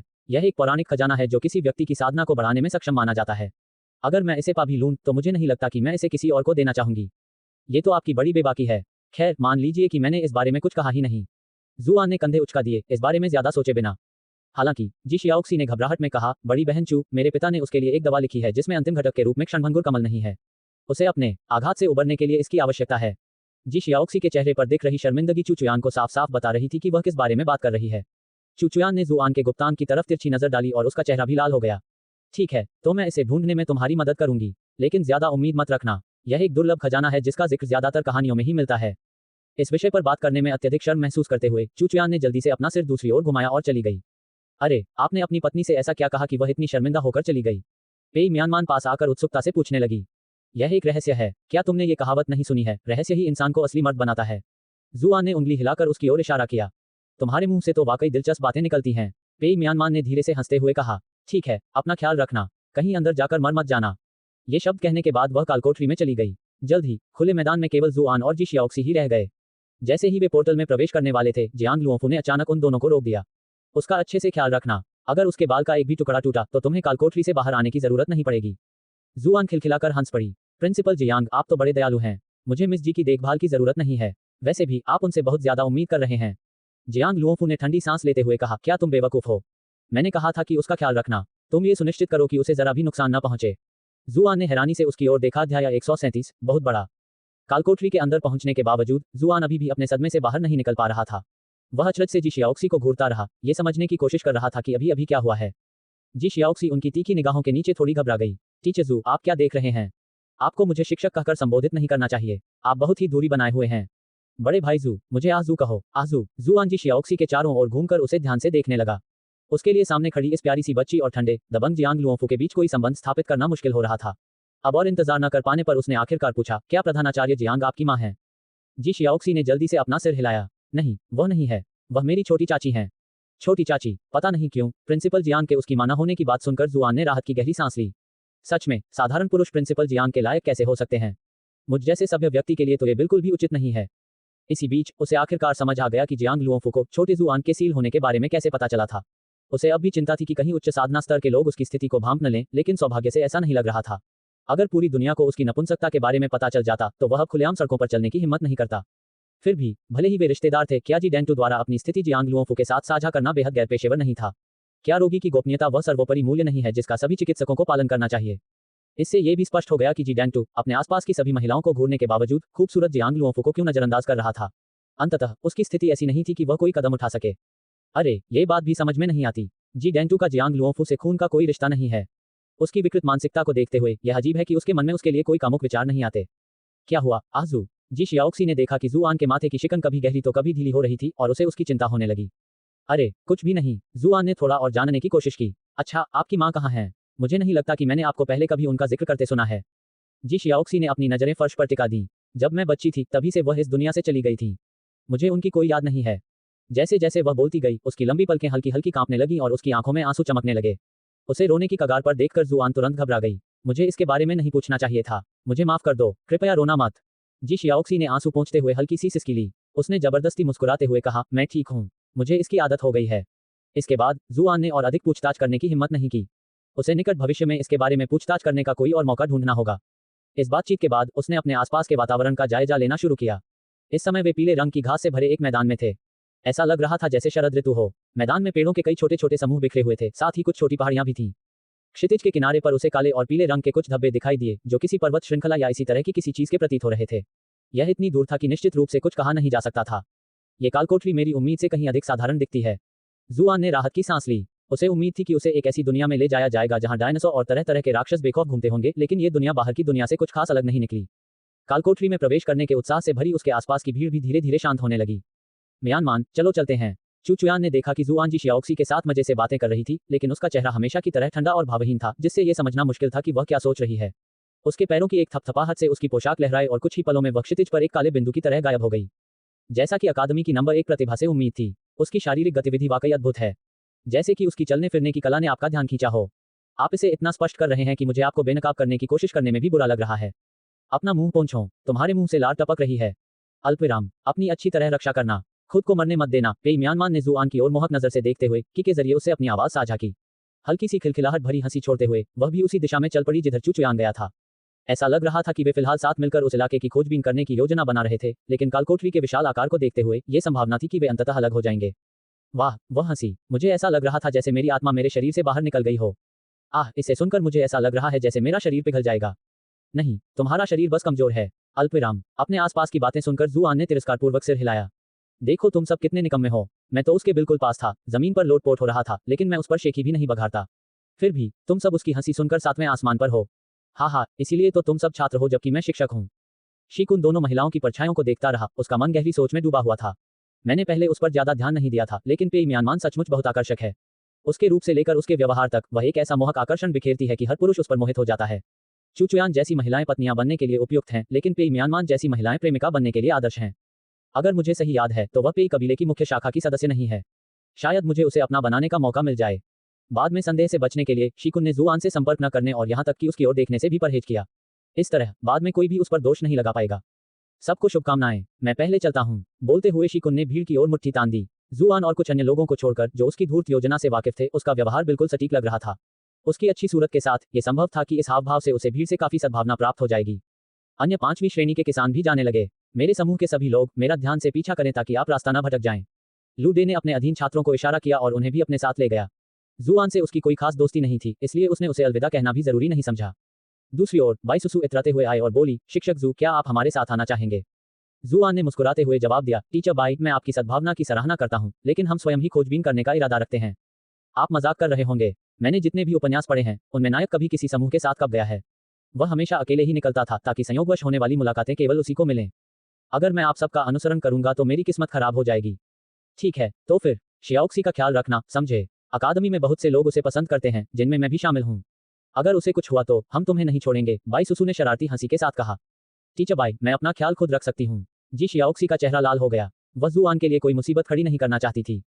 तुम सचमुच बहुत दयालु हो शियाओक्सी। ये लो, अगर कभी किसी खतरे में पड़ जाओ तो इसे एक्टिवेट कर देना। अगर मैं आसपास हुई तो तुरंत आकर तुम्हें बचा लूंगी। बाईसुसु ने एक ऐसी चीज निकाली जो देखने में किसी सिग्नल स्टिक जैसी थी और उसे जी शियाओक्सी को दे दिया। धन्यवाद शिक्षिका बाई। जी शियाओक्सी ने बाईसुसु के इस स्नेहपूर्ण भाव को स्वीकार किया। बाईसुसु के जाने के बाद भी कई अन्य लोग जी शियाओक्सी का मन बदलने की उम्मीद में आए। ये देखकर कि उसने अपना मन बना लिया है, अंततः उन्होंने उसे दवा, हथियार या रक्षात्मक वस्तुएं देने का फैसला किया। जुआन हैरान रह गई। शियाओक्सी, मुझे नहीं पता था कि तुम अकादमी में इतनी लोकप्रिय हो। ऐसा लगता है मानो तुम अकादमी की चहेती हो। आह, क्या तुम मुझे पालतू जानवर कहकर मेरा मजाक नहीं उड़ा रही हो? जी शियाओक्सी ने मुंह फुलाते हुए कहा, जो स्पष्ट रूप से थोड़ी नाखुश थी। मैं कह रहा हूं कि तुम बहुत प्यारी हो। जुआन को लगा कि रूठी हुई जी शियाओक्सी भी बेहद प्यारी लग रही थी। उसका मन किया कि वह उसके सिर पर हाथ फेर दे, लेकिन उसे याद आया कि पिछली बार जब उसने ऐसा किया था तो उसका हाथ बुरी तरह सूज गया था, इसलिए उसने अनिच्छा से अपना हाथ पीछे खींच लिया। ऐसा लगता है मानो जी डेंटू स्वयं को बाकी दुनिया पर थोप रहा हो। वह सोचता है कि सभी पुरुष उसी की तरह विकृत हैं, इसलिए वह जी शियाओक्सी की रक्षा के लिए हर संभव प्रयास करता है, जरा भी ढील नहीं देता। उनकी बात सुनकर जी शियाओक्सी शांत हो गईं और मुस्कुरा उठीं। लीजिए, मैं इसे सारा खुद तो इस्तेमाल नहीं कर सकती, मैं इसमें से थोड़ा आपको भी दे दूंगी। उसने दवाइयों और छिपे हुए हथियारों की कुछ बोतलें जुआन के हाथों में थमा दी, जिससे उसे अचानक बहुत गुस्सा आ गया। उसने जल्दी से अपने चारों ओर देखा तो पाया कि कई छात्र उसे घूर रहे थे। पहले तो उसने शिष्टाचारवश उपहारों को अस्वीकार करने का इरादा किया था, लेकिन आसपास के लोगों की प्रतिक्रियाओं ने उसका इरादा बदल दिया। उसने जी शियाओक्सी द्वारा दिए गए सभी उपहार सहर्ष स्वीकार किए और जोर से कहा, धन्यवाद शियाओक्सी। हा हा हा। फिर से उस पर क्रोध के अंकों की एक और बाढ़ आ गई। धिक्कार है, एक शिक्षक होने के नाते मैं आप सभी को एक जीवन का सबक देना चाहता हूँ। चापलूसों का कोई भविष्य नहीं होता। आप महिलाओं की जितनी भी चापलूसी कर लें, उससे आपको कभी कुछ हासिल नहीं होगा। अहम अहम, लगता है भाई जू जहां भी जाते हैं हमेशा सुर्खियों में ही रहते हैं। जी शियू मुस्कुराते हुए पास आया और जुआन से बहुत प्रभावित हुआ। वह समझ नहीं पा रहा था कि जुआन अपने आसपास के लोगों के गुस्से को लगातार मोल लेते हुए भी आज तक कैसे बच पाया है। जुआन ने अपनी पीठ सीधी की और गला साफ करते हुए कहा, कृपया मुझे शिक्षक जू कहकर बुलाएं। जिया शियू उसे हैरानी से देखती रही, मानो उसे अचानक झटका लगा हो। ये क्या बकवास है, अब मैं इसके बाद क्या करूं? हालांकि जुआन ने तुरंत अपना रुख बदल लिया और कहा, हमारे रिश्ते को देखते हुए मैं आपको मुझे केवल आजू कहकर बुलाने की अनुमति देता हूं। ठीक है, आजू। जुआन के अचानक बीच में टोकने से जी शियू लगभग अपनी बात भूल बैठा। ये कालकोठरी कुछ दशकों में एक बार ही खुलती है। अगर यहाँ कुछ हो जाता है तो मामले की जांच करना लगभग नामुमकिन हो जाएगा। इसी वजह से यह हमेशा से हत्या और लूटपाट के लिए एक आदर्श जगह रही है। अगले 10 दिनों तक आपको बहुत सावधानी बरतनी होगी। हा, मुझे उम्मीद नहीं थी कि तुम मेरे बारे में इतना सोचोगे। ठीक है, मैंने मन बना लिया है, मैं तुम्हें अपना दोस्त बनाऊंगा। इस पर जुआन ने अचानक विषय बदल दिया। वैसे पिछले क्लैंस टूर्नामेंट में तुम्हारे बगल में बैठी वो खूबसूरत महिला तुम्हारी बड़ी बहन थी, है ना? वो भी कालकोठरी में क्यों नहीं गई? क्या तुम मुझे उससे मिलवा सकते हो? जिया शियू अवाक रह गई। क्या तुम मेरी बड़ी बहन के साथ छेड़छाड़ करने के लिए ही मेरे करीब आने की कोशिश कर रहे हो? मेरी बड़ी बहन को कालकोठरी वगैरह में कोई दिलचस्पी नहीं है। जी शियू अजीब तरह से हंसा और तेजी से वहां से भाग गया। किसी आदमी के करीब जाने की कोशिश करना उसे काफी असहज लग रहा था। कुछ ही देर में शुरुआती बिंदु पर केवल जी शियाओक्सी और जुआन ही बचे थे। जी शियाओक्सी ने बिना सोचे समझे कहा, आजू, तुम एक बुरे इंसान हो। मैं बुरी इंसान कैसे हूँ? जुआन ने पूछा, तुम अब भी फ्लर्ट करने की कोशिश कर रही हो, जबकि तुम पहले से ही। जी शियाओक्सी ने जुआन के गुप्तांग पर एक नजर डाली, लेकिन शर्म के मारे उसकी आंखें अजीब तरह से इधर उधर भटकने लगीं। ठीक वैसे ही नीचे। तुम्हें क्या पता, इसे तो भविष्य की तैयारी कहते हैं। वैसे भी जब तक ये कालकोठरी बंद होगी मैं उठकर चलने फिरने लगूंगा। जुआन ने जवाब दिया, केवल मूर्ख ही आने वाले समय की तैयारी करते हैं। मुझ जैसे समझदार लोग हमेशा कई कदम आगे की सोचते हैं। जी शियाओक्सी ने हैरानी से अपनी आंखें झपकाईं। उसे उससे इतनी आशावादी होने की उम्मीद नहीं थी। आखिर इस विशाल कालकोठरी में क्षणभंगुर कमल को ढूंढना असीम सागर में सुई खोजने जैसा था। उसे लगा कि जुआन का आशावाद निराधार था, लेकिन वह इसे बताकर उसका मनोबल गिराना नहीं चाहती थी। हमें कहाँ जाना चाहिए? हम पश्चिम की ओर चलेंगे। सीधे पश्चिम की ओर। अल्पविराम। वे दोनों पश्चिम की ओर बढ़ते हुए खुशी खुशी बातें कर रहे थे, तभी अचानक जुआन को हवा की तेज सरसराहट सुनाई दी। उसने तुरंत जी शियाओक्सी का हाथ पकड़ा और उसे एक तरफ खींच लिया।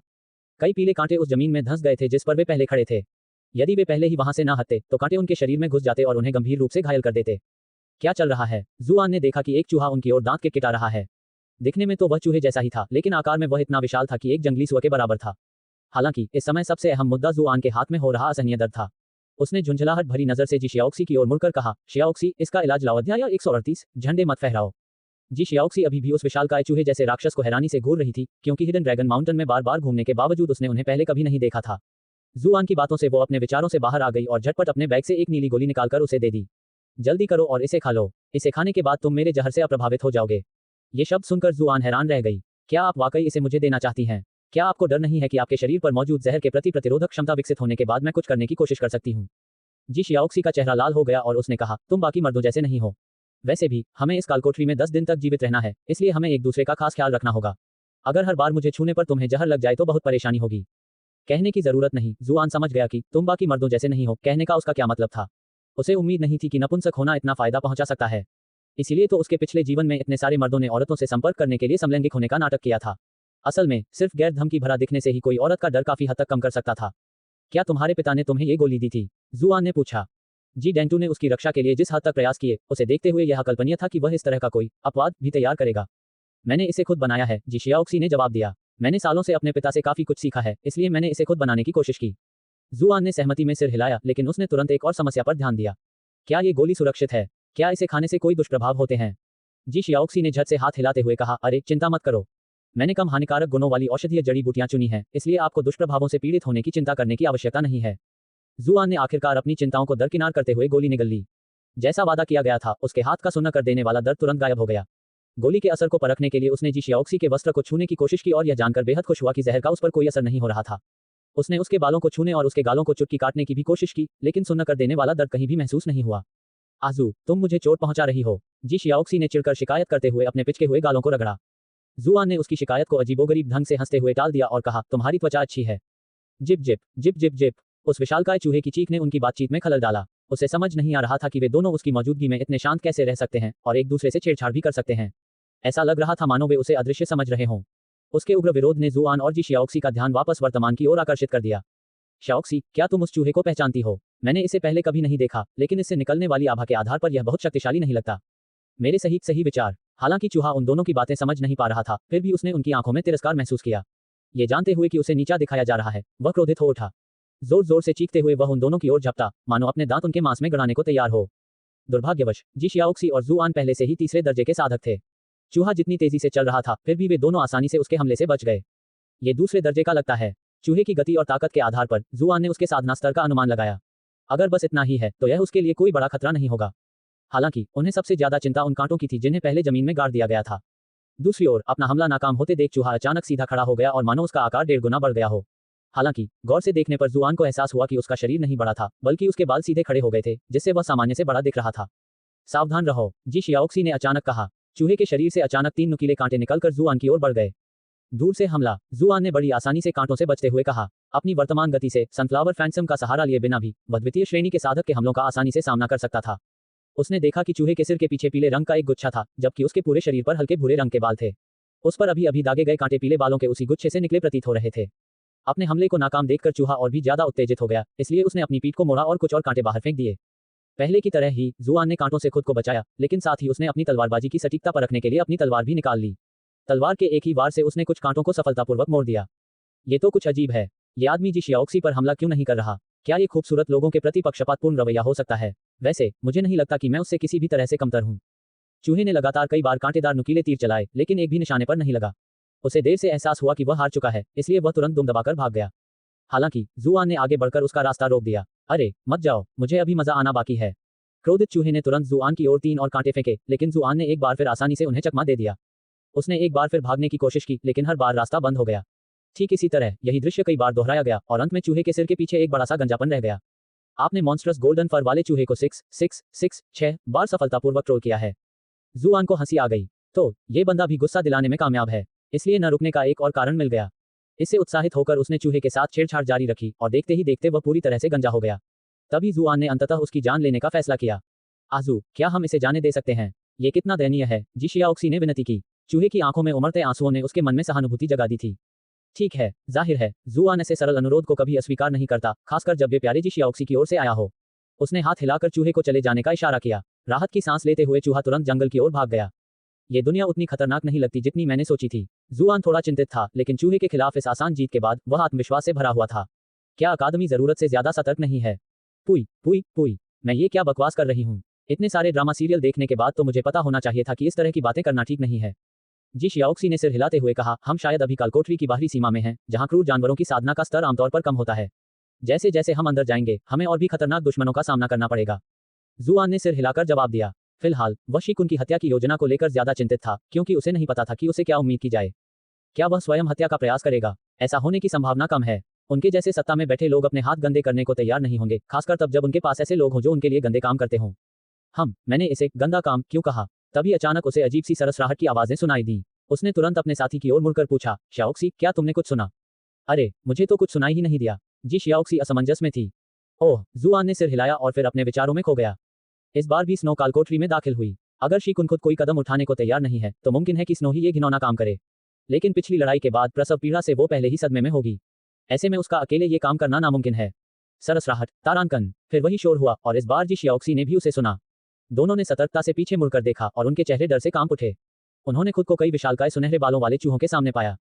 काफी सारे कहना शायद बहुत कम होगा, क्योंकि वहां नन्ही नन्ही आंखों का पूरा समुद्र उन्हें घूर रहा था। ऐसा नजारा किसी को भी दहशत में डालने के लिए काफी था। वे कितने हैं? जुआन ने घबराकर पूछा। मुझे यकीन है कि उनमें से कम कुछ 100 तो होंगे ही। मैं पीछे तक ठीक से देख नहीं पा रही हूँ, लेकिन 1000 से भी ज्यादा हो सकते हैं। जी शियाओक्सी ने भी उसकी चिंता जाहिर की। किसी महिला का ऐसी बातों से डरना बिल्कुल स्वाभाविक था। सुनहरे बालों वाले विशालकाय चूहों में से एक उछलकर बाहर आया और अपने से बड़े चूहे पर चींची करने लगा। उसके पंजे उन दोनों की ओर इशारा कर रहे थे। जुआन और जी शियाओक्सी को यह समझ नहीं आ रहा था कि वह क्या कह रहा है, लेकिन उसकी चीखों का नाराजगी भरा स्वर ये बताने के लिए काफी था कि वह किसी बात की शिकायत कर रहा है। क्या आपको नहीं लगता कि यह चूहा कुछ जाना पहचाना सा लग रहा है? जुआन ने चूहे के सिर के पीछे की गंजी त्वचा को देखते हुए पूछा। लगता है ये वही है जिससे हम पहले मिले थे। जी शियाओक्सी भी बेहद घबराई हुई थी। सबसे विशालकाय सुनहरे बालों वाले चूहे ने कुछ तीखी चीखें निकाली और बाकी सभी तुरंत अपने पिछले पैरों पर खड़े हो गए। हालात बिगड़ते देख उसने तुरंत जी शियाओक्सी का हाथ पकड़ा और भाग गया। आप मजाक कर रहे हैं? अगर सिर्फ 2-4 कांटे ही हों तो शायद हम आसानी से निपट लेंगे, लेकिन अगर हजारों कांटे हों तो तीरों की बौछार का सामना करने जैसा होगा। चाहे मैं कितना भी बचने की कोशिश करूं, पल भर में शाही बन जाऊंगा। पल भर में जिस जगह पर वे दोनों खड़े थे वह जगह कांटों से भर गई। सुनहरे फर वाले विशालकाय चूहे ये देखकर क्रोधित हो गए कि वे दोनों उनके हमलों से बच गए हैं और तुरंत ही गुस्से से चीखते हुए उनका पीछा करने लगे। मानो कोई सेना मार्च कर रही हो, वे अपने रास्ते में आने वाली हर चीज को रौंदते हुए आगे बढ़ रहे थे। दूर से देखने पर ऐसा लग रहा था मानो कोई सुनामी उन पर टूट पड़ी हो। ये सब मेरी गलती है। अगर मैंने आपसे इसे बख्शने के लिए न कहा होता तो हम इस स्थिति में नहीं पहुंचते। जी शियाओक्सी ने माफी मांगते हुए कहा। इसमें तुम्हारी कोई गलती नहीं है। हम में से किसी ने भी ऐसी उम्मीद नहीं की थी, जुआन ने उसे दिलासा देते हुए कहा। अभी बात करना बंद करते हैं, कहीं हमारी सांस न फूल जाए। वे दोनों काफी देर तक भागते रहे, लेकिन पीछा करने वाले विशालकाय सुनहरे फर वाले चूहों ने उनका पीछा छोड़ने का कोई संकेत नहीं दिया। हालांकि वे उन्हें पकड़ नहीं पाए, फिर भी वे लगातार उनकी पूंछ पकड़े हुए थे। अब हमें क्या करना चाहिए? जी शियाओक्सी ने घबराकर पूछा। क्या आपको अकेले ही हिडन ड्रैगन माउंटेन में प्रवेश करने में कोई आपत्ति नहीं थी? ये बदमाश चूहे आपका पीछा करने की हिम्मत क्यों करेंगे? जुआन ने उत्सुकता से पूछा। मैं तुमसे बात करने में इतनी मशगूल थी कि पहले मच्छर भगाने वाली दवा लगाना भूल गई। अब तो बहुत देर हो चुकी है क्योंकि वे हमें देख चुके हैं। सिर्फ गंध से वे नहीं भागेंगे, जी शियाओक्सी ने जवाब दिया। दरअसल उसके पास इन चूहों को अपनी ओर आकर्षित करने के और भी तरीके थे, लेकिन वह जुआन को अकेले इस खतरे का सामना करने नहीं दे सकती थी। यही कारण था कि वह अभी भी उसके साथ भाग रही थी। जुआन ने खुद को चुप रहने के लिए मजबूर किया। वह निराश था, लेकिन वह इसके लिए जी शियाओक्सी को दोष नहीं दे सका। कालकोठरी की बाहरी सीमाओं पर ऐसी स्थिति का सामना करने की उनमें से किसी ने भी उम्मीद नहीं की थी, या यूं कहें कि शायद उनके अलावा कोई और इतना बदनसीब नहीं था जिसे ऐसी घटना का सामना करना पड़े। शायद पश्चिम की ओर जाना आखिरकार अच्छा विचार नहीं है। जी शियाओक्सी के चिंतित चेहरे को देखकर उसने उसे दिलासा देने की पूरी कोशिश की। चिंता मत करो, वे जल्द ही हार मान लेंगे। ऐसा नहीं था कि चूहों को उनसे कोई बहुत बड़ी दुश्मनी थी। ऐसा भी नहीं था कि उसने उनके साथियों को मार डाला हो, उसने बस इतना किया था कि सुनहरे बालों वाले एक विशालकाय चूहे के बाल झड़ गए थे। अगर वह चूहा किसी चूहे के राजा का बेटा या कुछ और न हो तो उनका उसका पीछा करना समझ से परे था। दूसरे घंटे के अंत तक ये विचार उसके मन से तुरंत मिट गया। तब तक जुआन का दिल पूरी तरह से बैठ चुका था। ऐसा लग रहा था मानो चूहों की सेना को थकान का नामो निशान ही न हो। वे लगातार जोर से उनका पीछा करते रहे। आजू, मैं अब और नहीं दौड़ सकती। जी शियाओक्सी हौंफ रही थी। आगे एक घाटी है, वहां हमें घूमने फिरने के लिए ज्यादा जगह मिलेगी। जुआन की आंखें चमक उठी जब उसने सामने 2 पहाड़ों के बीच एक घाटी देखी। फिलहाल समस्या ये थी कि वे एक समतल मैदान पर दौड़ रहे थे जहां छिपने की कोई जगह नहीं थी। अगर वे ऐसी जगह पर चूहों से लड़ने की कोशिश करते तो पल भर में उन पर हमला हो जाता। लेकिन पहाड़ों में स्थिति अलग होती। वहां हर तरह की बाधाएं थीं जिनसे उन्हें छिपने और यहां तक कि जवाबी हमले करने का भी मौका मिल जाता था। आखिरकार चूहे अकेले इतने शक्तिशाली नहीं थे। बस एक ही समस्या थी, पहाड़ देखने में बहुत करीब लगते थे, जबकि असल में ऐसा नहीं था। जुआन जी शियाओक्सी का हाथ पकड़े हुए दौड़ रहा था, लेकिन जब वह 2-4 बार गिरने से बाल बची तो उसने उसे पैरों से उठाकर अपनी बाहों में ले जाने का फैसला किया। सौभाग्य से वह दुबली पतली थी, इसलिए उसे उठाने में उसे जरा भी ताकत नहीं लगी। इस तरह उठाए जाने से जी शियाओक्सी का चेहरा शर्म से लाल हो गया। वह इससे पहले कभी किसी पुरुष के इतने करीब नहीं आई थी। वह बार बार यही सोचकर खुद को दिलासा दे रही थी कि बड़ा भाई जू उसे बचाने की कोशिश कर रहा है और वह बाकी पुरुषों से अलग है। अंततः जुआन पहाड़ की शरणस्थली में पहुंच गया। एक बर्फीली हवा उसकी ओर बह रही थी। दौड़ने भागने से उसका शरीर अभी भी गर्म था, लेकिन आश्चर्यजनक रूप से ठंडी हवा के झोंके ने उसकी सारी शारीरिक गर्मी उड़ा दी, जिससे वह अचानक ठंड से कांपने लगा। क्या हो रहा है? जुआन हैरान थी। हालांकि इस समय अन्य बातों के बारे में सोचना उचित नहीं था। उसने जल्दी से अपने आसपास एक अच्छी जगह की तलाश की जहां वे दोनों छिपकर आराम कर सकें। तभी जी शियाओक्सी ने अचानक खुशी से भरी आवाज में कहा, आजू देखो, वो चूहे हमारा पीछा नहीं कर रहे हैं। जुआन ने पीछे मुड़कर देखा तो पाया कि सुनहरे फर वाले विशालकाय चूहे घाटी से कुछ ही मीटर की दूरी पर रुक गए थे। वे हताशा में घाटी के प्रवेश द्वार के आसपास चक्कर लगा रहे थे, लेकिन साथ ही अंदर आने की हिम्मत भी नहीं कर रहे थे। क्या घाटी में किसी प्रकार का कोई भयानक अस्तित्व है जो उनमें भय पैदा करता है? जुआन ने चिंता से बुदबुदाते हुए कहा। अध्याय 139, इधर आओ। जुआन ने आसपास के वातावरण का त्वरित अवलोकन किया। जिस घाटी में वह था उसमें हवा के असामान्य रूप से स्वच्छ और स्फूर्तिदायक होने के अलावा कुछ भी अलग नहीं था। आजू, अब हमें आगे क्या करना चाहिए? जी शियाओक्सी ने पूछा। फिलहाल यहीं रुकते हैं। इस घाटी में चूहों की प्रतिक्रिया कुछ अजीब सी है। जुआन को घाटी में कुछ भी गड़बड़ नहीं दिखी, लेकिन उसने सोचा कि सावधानी बरतना ही बेहतर होगा। जी शियाओक्सी ने सहमति में सिर हिलाया। उसने अपनी कमर की थैली से पानी की बोतल निकाली और एक घूंट पिया। पिछली यात्रा ने उसे सचमुच थका दिया था। खुद को पानी पिलाने के बाद उसने पानी की बोतल उसे देते हुए पूछा, क्या तुम भी एक घूंट पीना चाहोगे? जुआन ने सिर हिलाकर कहा, नहीं, मैं तुम्हारी उस छोटी बोतल का सारा पानी कुछ ही घूंटों में खत्म कर दूंगा।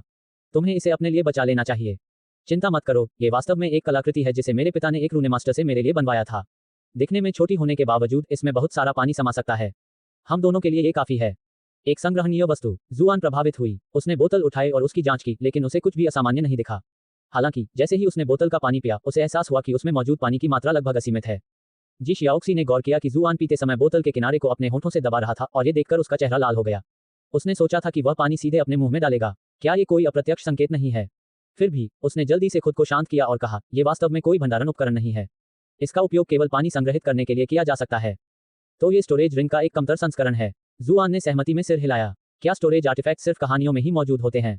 ये कहना अतिशयोक्ति होगी कि वे केवल कहानियों में ही पाए जाते हैं, लेकिन वे वास्तव में बहुत दुर्लभ हैं। केवल उच्च कोटि के रूने मास्टर ही उन्हें गढ़ने में सक्षम होते हैं और उनमें से अधिकांश के भीतर स्थान सीमित होता है। यहाँ तक कि बड़े वाले भी केवल इतनी ही सामग्री रख सकते हैं। जी शियाओक्सी ने अपने हाथों से इशारा करते हुए एक अनुमान लगाया। जुआन ने सिर हिलाया। तो लगभग 1 घन मीटर। क्या तुम्हें कुछ खाने का मन है? मेरे पिताजी ने मेरे लिए काफी सारा खाना बनाया है। बोलते बोलते जी शियाओक्सी ने अपनी छोटी थैली से तरह तरह की चीजें निकाली। उनमें मिठाई, बिस्कुट और फल भी थे। वाह, क्या तुम डोरेमोन हो? जुआन पूरी तरह से हैरान थी। आखिर इतने छोटे थैले में इतना सारा सामान कैसे समाया हुआ है? ये भी एक ऐसी कलाकृति है जिसे मेरे पिता ने एक रूने मास्टर से मेरे लिए बनवाया था। इसे एक प्रकार की संग्रहण कलाकृति भी माना जा सकता है। बोलते समय जी शियाओक्सी के गालों पर हल्की सी लाली थी, जिससे वह बेहद प्यारी लग रही थी। जुआन उसे निःसंकोच देखती रही। अभी कुछ देर पहले ही आपने मुझे बताया था कि संग्रहणीय वस्तुएं बेहद दुर्लभ होती हैं, लेकिन पता चला कि आपके पास उनमें से 2 हैं। क्या आप अभी सिर्फ दिखावा करने की कोशिश कर रहे हैं? ये जूजी के ओसमंथस केक हैं। ये बेहद स्वादिष्ट हैं। ये आड़ू के फूल के केक हैं, जो पड़ोसी प्रांत की एक खास उपज है। अगर आपको मीठा पसंद नहीं है, तो मेरे पास मेवे भी हैं। जी शियाओक्सी ने मेवों का एक बड़ा गुच्छा निकाला और एक एक करके उन्हें दिखाना शुरू किया। उत्साह से उसकी आंखें चमक रही थीं, जैसे वह अपना छोटा सा संग्रह दिखा रही हो। जुआन क्षण भर के लिए अवाक रह गई। ऐसा लगता है कि आप एक पर्यटक के रूप में यहाँ दर्शनीय स्थलों को देखने आए हैं, न कि कालकोठरी का पता लगाने। जी शियाओक्सी ने शर्म से अपना सिर खुजाया। मैंने इतना सारा सामान साथ लाने की योजना नहीं बनाई थी, लेकिन मेरे पिताजी को चिंता थी कि मुझे यहाँ रहते हुए खाने के लिए कुछ नहीं मिलेगा, इसलिए उन्होंने ये सब मेरे थैले में भर दिया। जुआन बस देखती रह गई। वाह, किसने सोचा होगा कि जी डेंटू वास्तव में इतने स्नेही पिता बनेंगे। वैसे चू परिवार ने मेरे लिए कुछ भी तैयार क्यों नहीं किया? उफ, यह समानता वाकई दिल तोड़ने वाली है। वैसे तो ऐसा लगता है कि चू चुयान भी अपने साथ कुछ नहीं लाई। लगता है चू परिवार अपने परिवार के सदस्यों के प्रति सख्त है, वे इसे एक परीक्षा मान रहे हैं। जुआन ने खुद को बेहतर महसूस कराने की पूरी कोशिश की। जी शियाओक्सी की आंखों में आशा भरी नजर थी जब उसने उसे अपनी मिठाइयां पेश की, इसलिए जुआन को लगा कि उसे निराश करना ठीक नहीं होगा। उसने ओसमंथस केक चखा और उसकी आंखें तुरंत खुशी से चमक उठी। ये तो बहुत खुशबूदार है। इसी बीच घाटी के बाहर डेरा डाले हुए विशाल सुनहरे फर वाले चूहों की सेना गुस्से से भड़क उठी। ये क्या बकवास है? तुम्हारा पीछा करते हुए यहाँ तक आना हमारे लिए भी थका देने वाला था। क्या तुम्हें पता है कि कई घंटों तक लगातार दौड़ने के बाद हमारा गला कितना सूख गया है? हमारे सामने ही तुमने पिकनिक कैसे मना ली? आपने सुनहरे फर वाले विशालकाय चूहों को 6 बार सफलतापूर्वक ट्रोल किया है। जुआन की आंखें चमक उठी। उसे हर चूहे से थोड़ी थोड़ी मात्रा में क्रोध अंक मिल रहे थे, लेकिन वहां चूहों की एक पूरी सेना थी, इसलिए कुल मिलाकर उसे काफी अंक मिल रहे थे। ये जानते हुए कि उनसे और अधिक क्रोध अंक निकालने का यह एक अच्छा अवसर है, उसने चूहों की सेना की ओर मुड़कर देखा और अपनी उंगली के इशारे से उन्हें अपने पास बुलाया। अरे, आप सब वहां इतने दयनीय ढंग से क्यों बैठे हैं? अंदर क्यों नहीं आते और हमारे साथ नाश्ता क्यों नहीं करते? उसके पीछे खड़ी जी शियाओक्सी ने हैरानी से अपनी बड़ी बड़ी आंखें झपकाईं। उसे समझ नहीं आ रहा था कि जुआन इस समय उन चूहों को क्यों उकसा रहा है, लेकिन उसका लहजा इतना चिढ़ाने वाला था कि उसके जैसी शांत स्वभाव वाली को भी उसे पीट देने का मन कर रहा था। जहां तक चूहों की बात है, वे यह नहीं समझ पा रहे थे कि जुआन क्या कर रहा है, लेकिन उसका उत्तेजक लहजा और हाव भाव उनके गुस्से की आग को भड़काने के लिए काफी थे। आपने सुनहरे फर वाले विशालकाय चूहों को 6 बार सफलतापूर्वक ट्रोल किया है। उनमें से कुछ लोग उसकी छेड़छाड़ बर्दाश्त नहीं कर सके और आगे बढ़ने की कोशिश की, लेकिन वे मुश्किल से कुछ कदम ही चल पाए और हिचकिचाते हुए रुक गए, फिर पीछे हट गए। जुआन को मिले भारी संख्या में रेज पॉइंट से बहुत खुशी हुई। एक सच्चा कीबोर्ड योद्धा ट्रोल करने का कोई मौका नहीं छोड़ता, इसलिए उसने खुशी खुशी उन्हें चिढ़ाना जारी रखा। आपने सुनहरे फर वाले विशालकाय चूहों को 6 बार सफलतापूर्वक ट्रोल किया है। अंत में चूहों में से एक से और बर्दाश्त नहीं हो सका और वह अंदर घुस आया। खास बात यह थी कि उसके सिर के पिछले हिस्से पर एक गंजा धब्बा था। इस चूहे के नेतृत्व में आगे बढ़ते ही बाकी चूहे भी जल्दी ही अपने गुस्से में आकर उसके पीछे पीछे चलने लगे। आगे बढ़ते हुए उनमें से कुछ ने अपने शरीर के बाल खड़े कर लिए, मानो अपनी रीढ़ की हड्डी से हमला करने की तैयारी कर रहे हों। धत्तेरे की, लगता है मैं गलती से पानी में गिर गया। घबराकर जुआन तुरंत पीछे मुड़ा और भागा। तभी उसे एहसास हुआ कि जी शियाओक्सी अभी भी एक मूर्ख की तरह जमीन पर बैठी अपना नाश्ता खा रही है। वह झट से उसके पास गया, उसका हाथ पकड़ा और उसे अपने साथ खींच कर ले गया। मेरे मीठे फल, मैं बस उन्हें खाने ही वाली थी। जी शियाओक्सी ने जमीन पर छोड़े हुए अपने स्नैक्स को देखा, उसके चेहरे पर खौफ का भाव था। कालकोठरी से बाहर निकलते ही मैं इन्हें तुम्हारे लिए बदल दूंगी, जुआन चिल्लाई। पिछली बार जब तुमने मेरा रुमाल उधार लिया था तब भी तुमने यही कहा था। तुमने अभी तक मुझे रुमाल लौटाया नहीं है, जी शियाओक्सी ने थोड़ी असंतुष्टि से बुदबुदाते हुए कहा। जुआन ने शर्माते हुए हंसा। वह सचमुच ये बात भूल गया था। वह भी, मैं तुम्हारा सारा बकाया एक साथ चुका दूंगा। घाटी में अंधाधुंध घुसने के बावजूद कुछ भी न होते देख सुनहरे फर वाले उन विशालकाय चूहों का हौसला और बढ़ गया। गुस्से से चीखते हुए वे जुआन का पीछा करते रहे। वह नीच इंसान कितना घृणित है। हमें उसका मांस नोचकर उसकी हड्डियां चट कर जानी चाहिए ताकि हम अपना गुस्सा निकाल सकें। इस घाटी की दुर्गम भौगोलिक स्थिति के कारण जुआन और जी शियाओक्सी के लिए इस बार भाग निकलना काफी आसान था। हालांकि उनकी निराशा ये थी कि वे चूहों से पीछा नहीं छुड़ा पाए। चूहे संख्या में बहुत अधिक थे और उनकी सूंघने की शक्ति भी बहुत तेज थी। चाहे वे कितनी भी अच्छी जगह छिप जाते, चूहे उन्हें तुरंत ढूंढ लेते और अपने साथियों को बुलाकर उन्हें घेर लेते। अंततः वे एक कोने में फंस गए और उन्होंने एक बड़े पेड़ में शरण लेने का फैसला किया। दुर्भाग्यवश सुनहरे फर वाले विशालकाय चूहे अंततः उन्हें ढूंढने में कामयाब हो ही गए। कुछ ही पलों में पेड़ के नीचे चूहों का एक बड़ा झुंड जमा हो गया। उन्होंने पेड़ के तने पर चढ़ने की कोशिश की, लेकिन दुर्भाग्यवश एक बार में केवल कुछ ही चूहे पेड़ के तने पर चढ़ सकते थे। जुआन उन सभी से अधिक बलवान था और उसे ऊंचाई का भी लाभ प्राप्त था। परिणामस्वरूप वह लगभग हर बार से उनमें से एक को मार सकता था। सुनहरे फर वाले उन विशालकाय चूहों का सरदार एक चट्टान पर चढ़ गया और चींची करने लगा। जल्द ही उन्होंने पेड़ पर चढ़ने की अपनी योजना छोड़ दी और पेड़ के तने को कुतरने लगे। पेड़ के गिरते ही वे आगे बढ़कर उन दोनों इंसानों को चीर फाड़ देंगे। नीचे से लकड़ी कुतरने की आवाज सुनकर जुआन थोड़ा घबरा गई।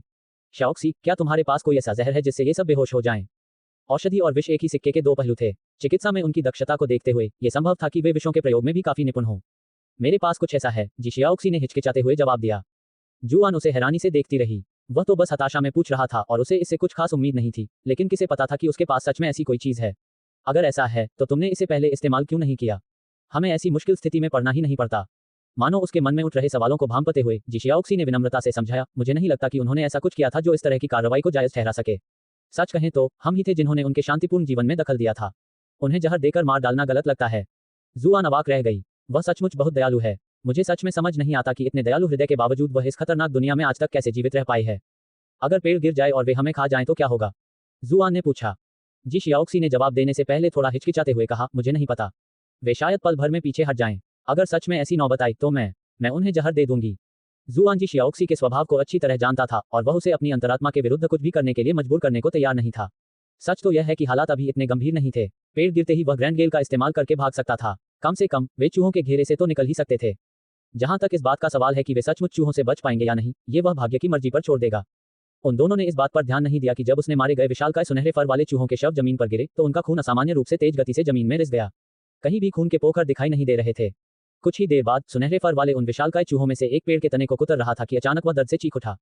जुआन ने जल्दी से एक नजर डाली और पाया कि उसकी पीठ से एक हथेली निकली हुई है जो पूरी तरह से हड्डियों से बनी है। भयानक दृश्य में सफेद हड्डियों पर गहरा लाल खून बह रहा था। इस भयावह घटना ने आने वाली कई मौतों की शुरुआत को चिन्हित किया।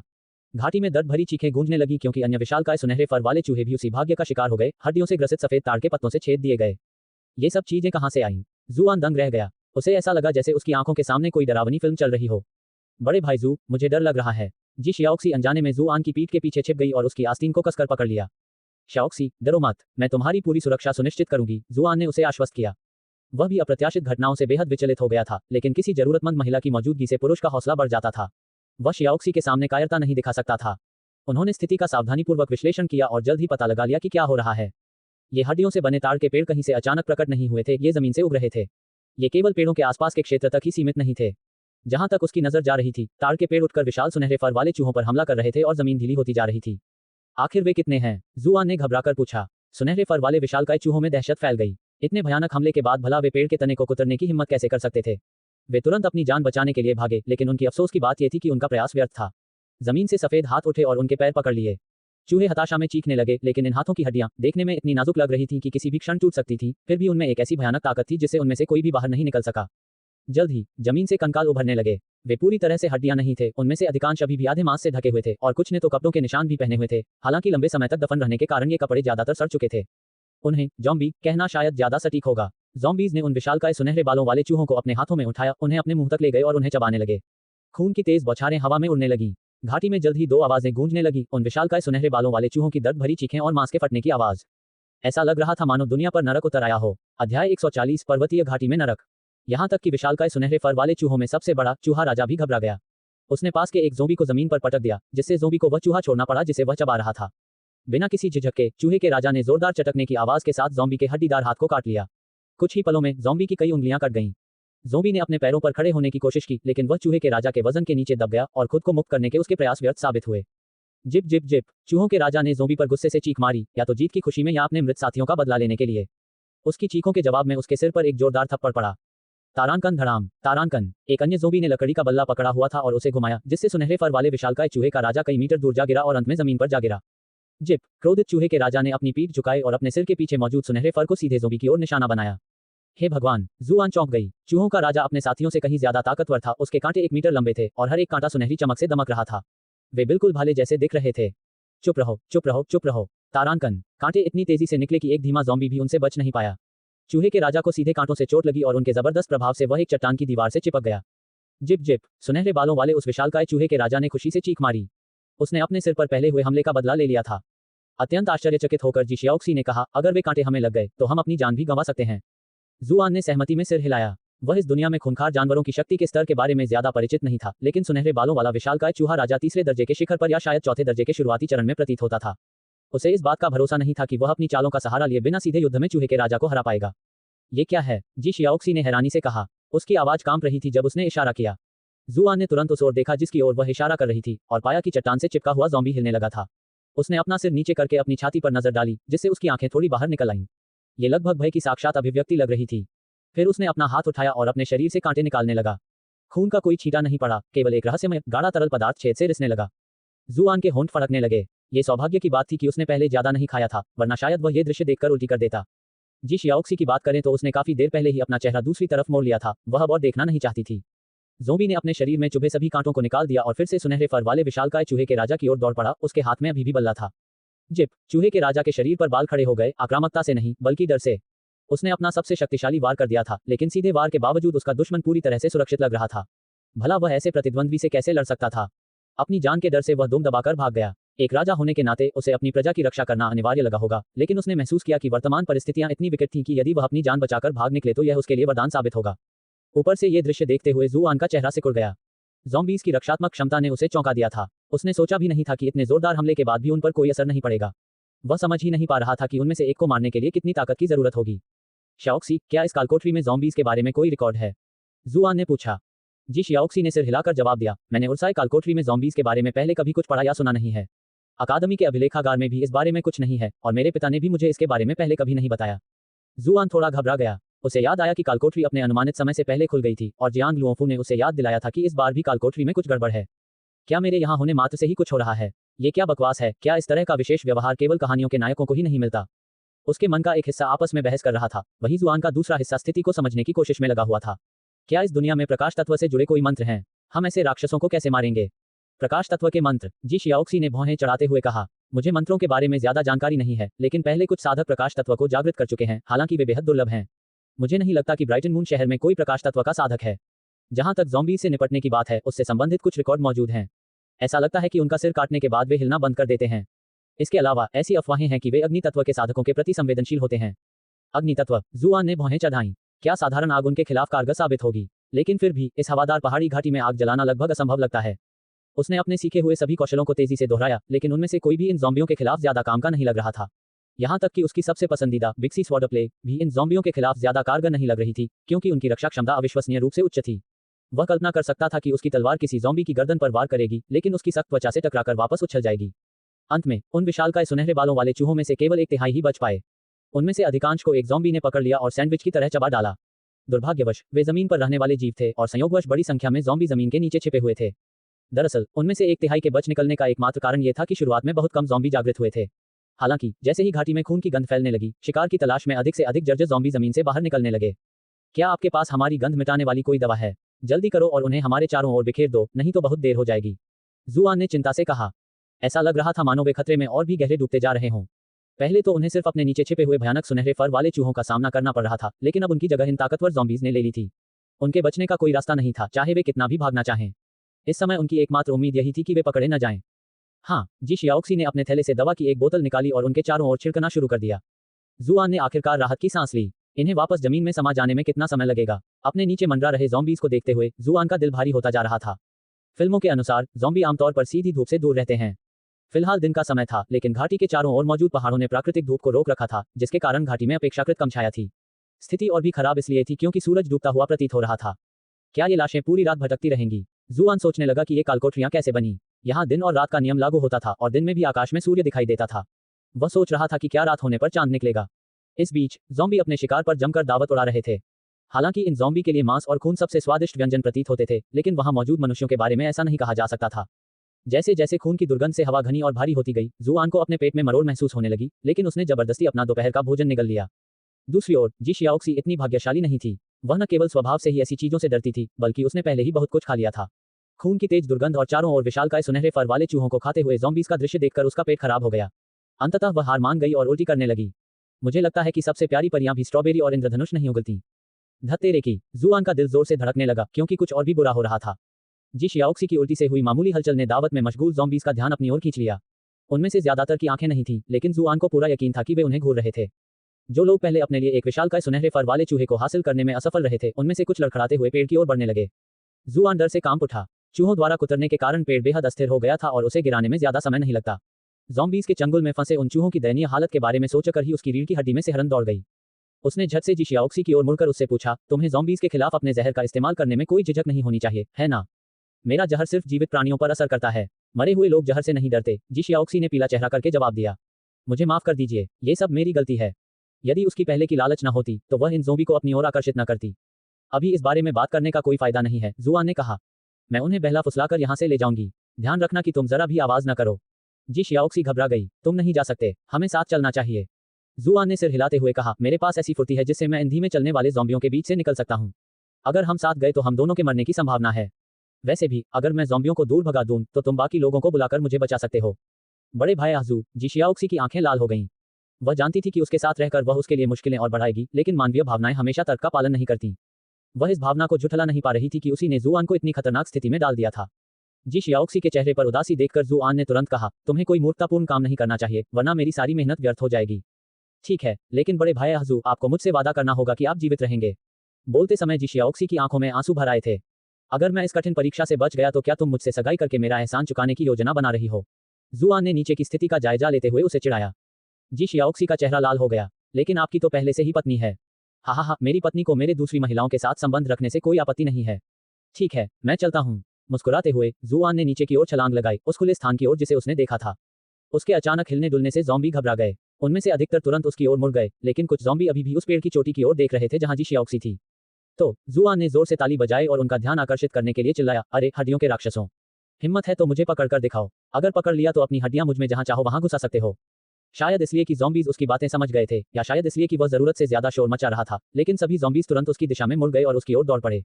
इस तरह के भयावह खतरे का सामना करते हुए जुआन ने तुरंत अपने सनफ्लावर फैंटम का प्रयोग किया। ज़ॉम्बी द्वारा छोड़े गए अंतरालों के बीच से निकलते हुए उन्हें जी शियाओक्सी से और दूर ले जाने की कोशिश की।